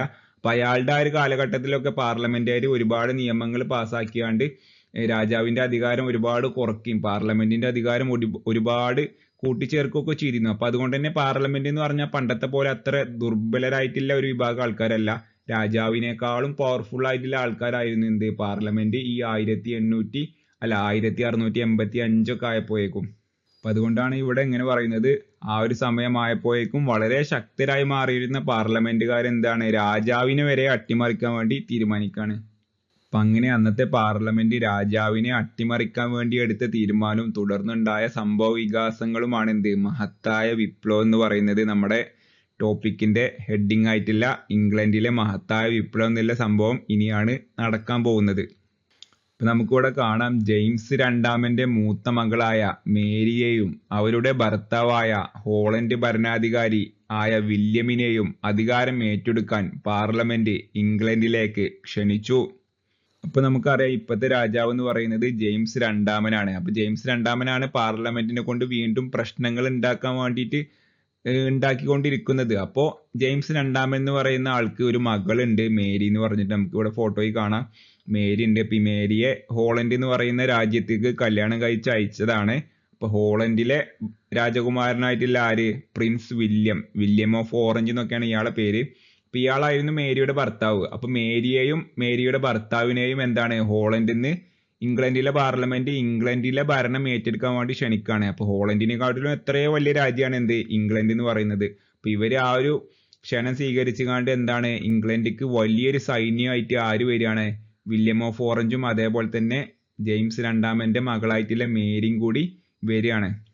അപ്പോൾ അവർ വരുന്ന ഈ ഒരു ഫോട്ടോ ആണ് ഇവിടെ കൊടുത്തിട്ടുള്ളത്. വലിയൊരു ആർമി ആയിട്ടാണ് ആര് വരുന്നത്, വില്യം ഓഫ് ഓറഞ്ചും ഒപ്പം മേരിയും വരുന്നത്. അപ്പോൾ 1688 വില്യം ഒരു വൻ സൈന്യവുമായി ഇംഗ്ലണ്ടിൽ എത്തി ജെയിംസ് രണ്ടാമൻ ഫ്രാൻസിലേക്ക് പലായനം ചെയ്തു.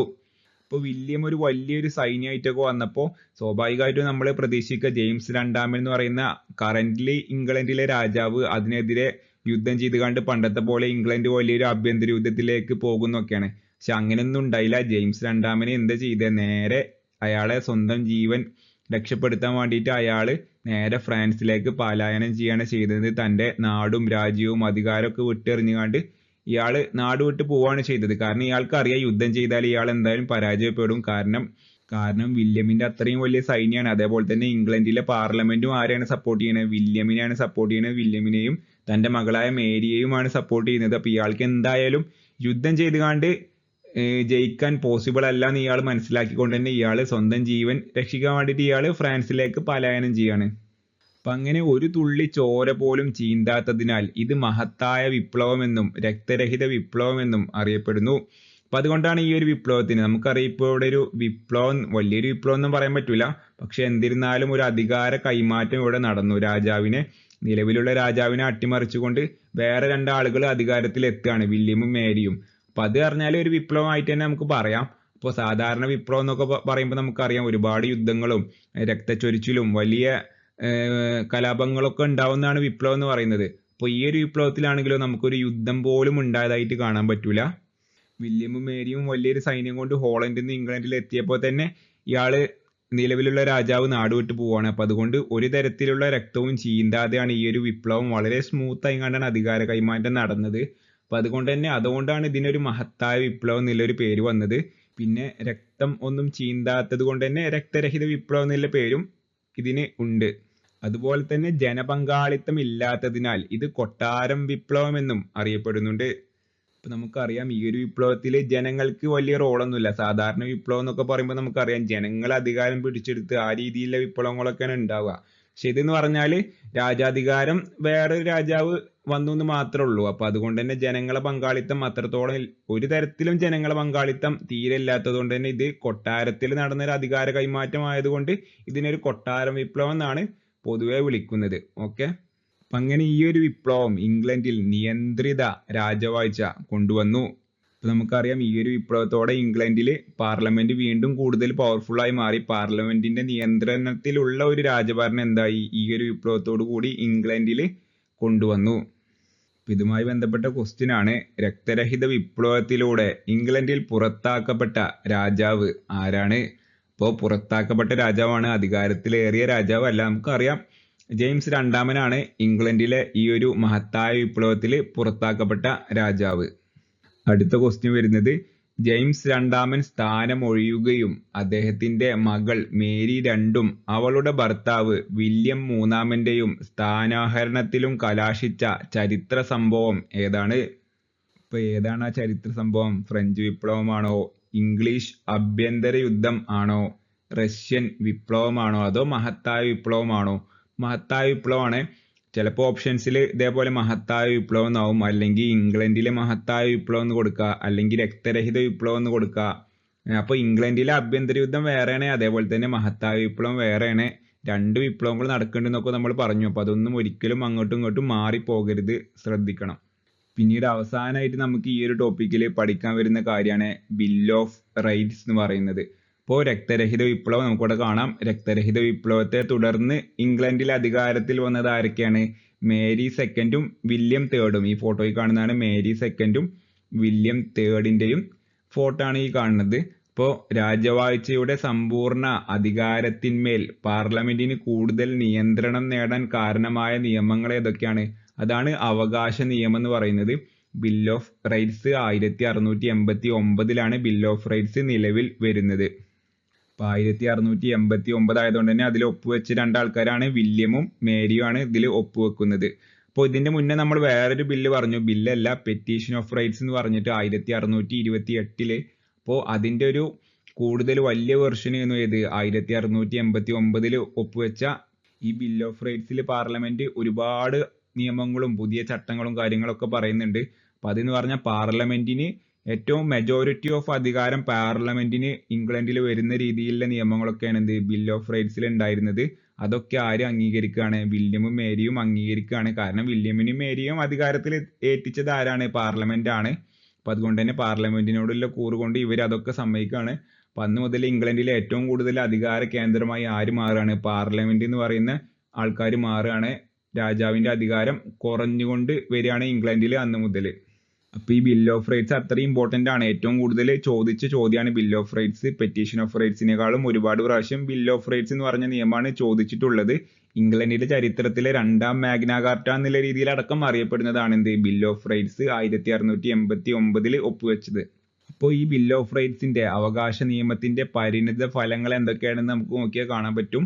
ആധുനിക ജനാധിപത്യത്തിന് തുടക്കം കുറിച്ചു. ജനങ്ങൾ അഭിപ്രായ സ്വാതന്ത്ര്യം നേടി. പാർലമെന്റിന് പരമാധികാരം ലഭിച്ചു. നമ്മളിവിടെ പറഞ്ഞു ബിൽ ഓഫ് റൈറ്റ്സിന് ശേഷം പാർലമെന്റിന് പരമാധികാരം എന്നുള്ള രീതിയിൽ തന്നെ പറയാം. ഏറ്റവും കൂടുതൽ അധികാരം ആർക്ക് ലഭിച്ചു? പാർലമെന്റിന് ലഭിച്ചു. ജനങ്ങൾ എന്തായി? അഭിപ്രായ സ്വാതന്ത്ര്യമൊക്കെ ജനങ്ങൾക്ക് കൂടുതൽ കിട്ടാൻ വേണ്ടിയിട്ട് തുടങ്ങി. ആധുനിക ജനാധിപത്യം എന്ന് പറയുന്ന ഒരു സംവിധാനത്തിന് തുടക്കം കുറിച്ചു. കാരണം നമുക്കറിയാം പാർലമെന്റ് എന്ന് പറഞ്ഞാൽ ഏതാണ്ടൊരു ജനാധിപത്യ സെറ്റപ്പ് തന്നെയാണ് ചെറിയ രീതിയിലൊക്കെ അന്നത്തെ കാലത്ത്. പിന്നെ അത് ഡെവലപ്പ് ആയിക്കാണ്ട് പൂർണ്ണമായിട്ടൊരു ജനാധിപത്യം എന്നുള്ള രീതിക്ക് വരുന്നുണ്ട്. അപ്പൊ എന്തായാലും അതിൻ്റെയൊക്കെ ഒരു തുടക്കം എവിടെ നിന്നായിരുന്നു? ബിൽ ഓഫ് റൈറ്റ്സ് എന്ന് പറയുന്ന ഒരു നിയമം വന്നതോടെ അതിനൊക്കെ വലിയ രീതിയിലൊരു പ്രചോദനം അന്ന് കിട്ടിയിരുന്നു എന്ന് മനസ്സിലാക്കുക. ഇതുമായി ബന്ധപ്പെട്ട ക്വസ്റ്റ്യൻസ് ആണ്. താഴെ പറയുന്നവയിൽ അവകാശ പത്രികയിൽ ഒപ്പുവെച്ച ബ്രിട്ടീഷ് രാജാവ് ആരാണ്? അപ്പൊ ആരാണ് ഒപ്പുവെച്ചത്? ബിൽ ഓഫ് റൈറ്റ്സിൽ ഒപ്പുവെച്ചത് ആരാ? ചാൾസ് ആണോ, ജോർജ് ആണോ, എഡ്വേർഡ് ആണോ, വില്യം ആണോ? നമ്മൾ പറഞ്ഞു വില്യം ആണ്. ഒപ്പുവെച്ച രാജാവ് ആരാണ്? വില്യം. ഒപ്പുവെച്ച രാജ്ഞി ആരാണെന്ന് ചോദിച്ചാൽ മേരി ആണ്. ഓക്കെ. പിന്നെ അതേപോലെ തന്നെ ഉള്ള ഒരു ക്വസ്റ്റ്യൻ ആണ് 2023 ചോദിച്ചതാണ്. ബിൽ ഓഫ് റൈറ്റ്സ് എന്ന വിഖ്യാതമായ ഉടമ്പടിയിൽ ഒപ്പുവെച്ച ഭരണാധികാരികൾ ആരെല്ലാം എന്നാണ്. മറ്റേത് രാജാവ് ആരാന്നായിരുന്നു ക്വസ്റ്റ്യൻ. ഇത് ഭരണാധികാരികൾ ആരെല്ലാം എന്നാണ്. നമുക്കറിയാം വില്യമും മേരിയും ആണ് ഒപ്പുവെച്ചത്. ബാക്കിയുള്ള ഓപ്ഷൻസ് ഒന്നുമല്ല, വില്യമും മേരിയും ആണ് ഇതിൽ ഒപ്പുവെച്ചത്. പിന്നെ അടുത്ത ക്വസ്റ്റ്യനും ബിൽ ഓഫ് റൈറ്റ്സ് എന്നാണ്. ബിൽ ഓഫ് റൈറ്റ്സ് പാസ്സാക്കിയ വർഷം ഏതാണ്? നമുക്കറിയാം 1689 ആണ്. 88 എന്ത് ഈ ഒരു മഹത്തായ വിപ്ലവം ഉണ്ടാകുന്നത്. മഹത്തായ വിപ്ലവം ഉണ്ടായ അടുത്ത നേരെ നെക്സ്റ്റ് ഇയറിലാണ് എന്ത് 1689 എന്ത് പാസ്സാക്കുന്നത്? ബിൽ ഓഫ് റൈറ്റ്സ് പാസ്സാക്കുന്നത്. ഓക്കെ. പിന്നെ അടുത്ത ക്വസ്റ്റ്യന് ഇംഗ്ലീഷ് ചരിത്രത്തിലെ രണ്ടാം മാഗ്ന കാർട്ട എന്നറിയപ്പെടുന്നത് ഏതാണ്? നമ്മൾ പറഞ്ഞു ഏതാണ്? പെറ്റീഷൻ ഓഫ് റൈറ്റ്സ് ഒന്നുമല്ല, ബിൽ ഓഫ് റൈറ്റ്സ് ആണ് ഇംഗ്ലീഷ് ചരിത്രത്തിലെ രണ്ടാം മാഗ്ന കാർട്ട എന്ന് അറിയപ്പെടുന്നത്. 1689 ഒപ്പുവെച്ച ബിൽ ഓഫ് റൈറ്റ്സ്. അപ്പോൾ അടുത്ത ക്വസ്റ്റ്യൻ ഒരു വലിയ ക്വസ്റ്റ്യൻ ആണ്, ഒരു സ്റ്റേറ്റ്മെന്റ് ക്വസ്റ്റ്യൻ ആണ്. അപ്പോൾ ഈ ഒരു ടോപ്പിക്ക് മുഴുവനായിട്ട് പഠിച്ച ആൾക്കാർക്ക് മാത്രമേ ഇത് ഉത്തരം പറയാൻ പറ്റുന്നുണ്ടാവുള്ളൂ. അപ്പൊ എന്തായാലും നോക്കാം. ഇംഗ്ലണ്ടിലെ മഹത്തായ വിപ്ലവവുമായി യോജിക്കാത്ത പ്രസ്താവനകൾ കണ്ടെത്തുക. അപ്പൊ യോജിക്കാത്ത പ്രസ്താവനകളാണ് 4 ഉണ്ട്. അപ്പൊ ഏതൊക്കെ നോക്കാം. രക്തരഹിത വിപ്ലവത്തിലൂടെ ഇംഗ്ലണ്ടിൽ പുറത്താക്കപ്പെട്ട രാജാവ് ജെയിംസ് രണ്ടാമനാണ്. ഇപ്പൊ ജെയിംസ് രണ്ടാമന് തന്നെയാണ്, ശരിയാണ്. ജെയിംസ് രണ്ടാമൻ തന്നെയാണ് എന്ത് രക്തരഹിത വിപ്ലവത്തിലൂടെ പുറത്താക്കപ്പെട്ടത്. അപ്പോൾ ഈ ജെയിംസ് രണ്ടാമന് അതേപോലെ തന്നെ അത് കേൾക്കുമ്പോൾ ഭയങ്കര കൺഫ്യൂഷൻ ഒരുപാട് ആൾക്കാർക്ക് തോന്നും. അപ്പൊ ആകെ ഒരു 4 രാജാക്കന്മാരെ പറ്റുള്ളൂ പഠിക്കാനുള്ളത്. ഇപ്പൊ ആദ്യത്തെ രാജാവാണ് ജെയിംസ് ഒന്നാമനാണ് ആദ്യത്തെ രാജാവ്. പിന്നെ ചാൾസ് ഒന്നാമന് രണ്ടാമത്തെ രാജാവ്. പിന്നെ ചാൾസ് രണ്ടാമനാണ് മൂന്നാമത്തെ രാജാവ്. ഏറ്റവും അവസാനത്തെയാണ് എന്ത് ജെയിംസ് രണ്ടാമൻ. അപ്പോൾ ഇതിൻ്റെ ഒരു നടുവിൽ ഒലിവർ ക്രോംവെൽ കുറച്ചു കാലം ഭരിക്കുന്നുണ്ട്. ബാക്കി നാല് രാജാക്കന്മാരെ പേരും ഒരേപോലെ ആയതുകൊണ്ട് ഒരുപാട് ആൾക്കാർക്ക് കൺഫ്യൂഷൻ വരുന്നുണ്ട്. അപ്പം എന്തായാലും ഇവിടെ കൊടുത്ത പ്രസ്താവന ശരിയാണ്. ഏറ്റവും അവസാനം വരുന്ന രാജാവ്, മഹത്തായ വിപ്ലവത്തിന്റെ സമയത്ത് വരുന്ന രാജാവ് ജെയിംസ് രണ്ടാമൻ തന്നെയാണ്. അപ്പം അതുകൊണ്ട് തന്നെ ആ ഒരു ഒന്നാമത്തെ പോയിന്റ് ശരിയാണ്. പിന്നെ രണ്ടാമത്തേത്, മഹത്തായ വിപ്ലവത്തിന്റെ സമയത്ത് ഇംഗ്ലണ്ട് ഭരിച്ചിരുന്നത് ട്യൂഡർ രാജവംശം ആയിരുന്നു. അത് തെറ്റാണ്. നമുക്ക് കാണാൻ പറ്റും മഹത്തായ വിപ്ലവത്തിന്റെ സമയത്ത് സ്റ്റുവർട്ട് രാജവംശമായിരുന്നു ഭരിച്ചിരുന്നത്. ട്യൂഡർ രാജവംശം എന്ന് പറയുമ്പോൾ അത് നമ്മുടെ എലിസബത്ത് രാജ്ഞിയുടെയായിരുന്നു. എലിസബത്ത് രാജ്ഞിയുടെ കുടുംബമാണ് ട്യൂഡർ കുടുംബം. മറ്റേത് സ്റ്റുവർട്ടാണ്. അപ്പൊ അവരായിരുന്നു മഹത്തായ വിപ്ലവത്തിന്റെ സമയത്ത് നമുക്ക് അറിയാം. അപ്പൊ രണ്ടാമത്തെ പോയിന്റ് തെറ്റാണ്. അപ്പൊ മൂന്നാമത്തെ 1215 ചാൾസ് ഒന്നാമൻ റണ്ണിമിഡിൽ വെച്ച് മാഗ്ന കാർട്ട ഒപ്പുവെച്ചു. അപ്പൊ നമുക്കറിയാം മാഗ്ന കാർട്ട റണ്ണിമിഡ് മൈതാനത്ത് വെച്ച് തന്നെയാണ് ഒപ്പുവെച്ചത്. 1215 തന്നെയാണ് വർഷം. പക്ഷെ ഒപ്പുവെച്ച രാജാവ് ആരാണ്? ചാൾസ് അല്ല, ചാൾസ് ഒന്നാമനല്ല, ചാൾസും ജെയിംസും ഒന്നല്ല, ജോൺ രാജാവാണെന്ന് നമ്മളവിടെ പഠിച്ചതാണ് മാഗ്ന കാർട്ടയിൽ. അപ്പൊ അതുകൊണ്ട് തന്നെ മൂന്നാമത്തെ പോയിന്റും തെറ്റാണ്. പിന്നെ നാലാമത്തെ പോയിന്റ്, ഇംഗ്ലണ്ടിലെ മഹത്തായ വിപ്ലവം അരങ്ങേറിയത് 1688 അപ്പൊ അത് നമുക്കറിയാം ശരിയാണ്. മഹത്തായ വിപ്ലവത്തിന്റെ വർഷം 1688 തന്നെയാണ്. പോയിന്റ് ശരിയാണ്. അവസാനത്തതും ശരിയാണ്. 2ഉം 3ഉമാണ് തെറ്റ്. നമ്മുടെ ക്വസ്റ്റ്യൻ എന്താ? യോജിക്കാത്ത പ്രസ്താവനകൾ കണ്ടെത്തുക എന്നാണ്. യോജിക്കാത്തത് 2ഉം 3ഉമാണ്. ഇപ്പോ 2ഉം 3ഉം ഓപ്ഷൻ സി ആണ്. അപ്പൊ അതന്നെ ആയിരിക്കും ശരി. നമുക്ക് നോക്കി നോക്കാം.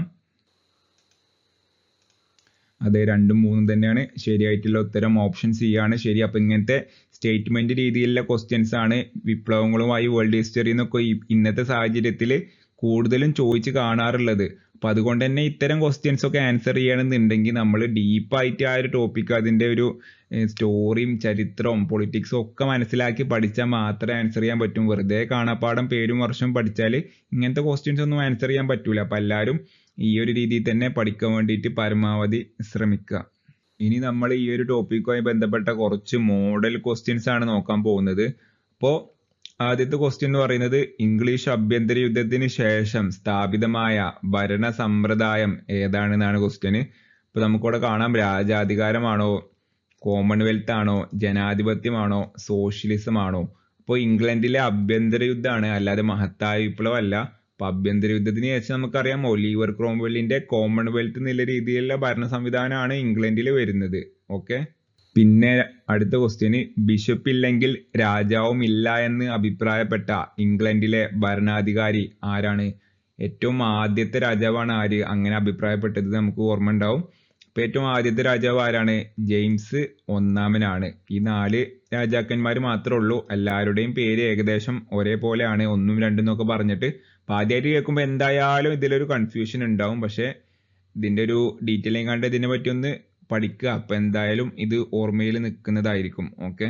പിന്നെ അടുത്ത ക്വസ്റ്റ്യൻ വരുന്നത്, ഇംഗ്ലീഷ് നെപ്പോളിയൻ എന്നറിയപ്പെടുന്നത് ആരാണ്? വിൻസ്റ്റൺ ചർച്ചിലാണോ, ഒലിവർ ക്രോംവെല്ലാണോ, George Washington, Abraham Lincoln? Oliver ക്രോംവെല്ലാണ് നമ്മൾ പഠിച്ചു. ഇംഗ്ലീഷ് നെപ്പോളിയൻ എന്നറിയപ്പെടുന്നത് ഒലിവർ ക്രോംവെൽ.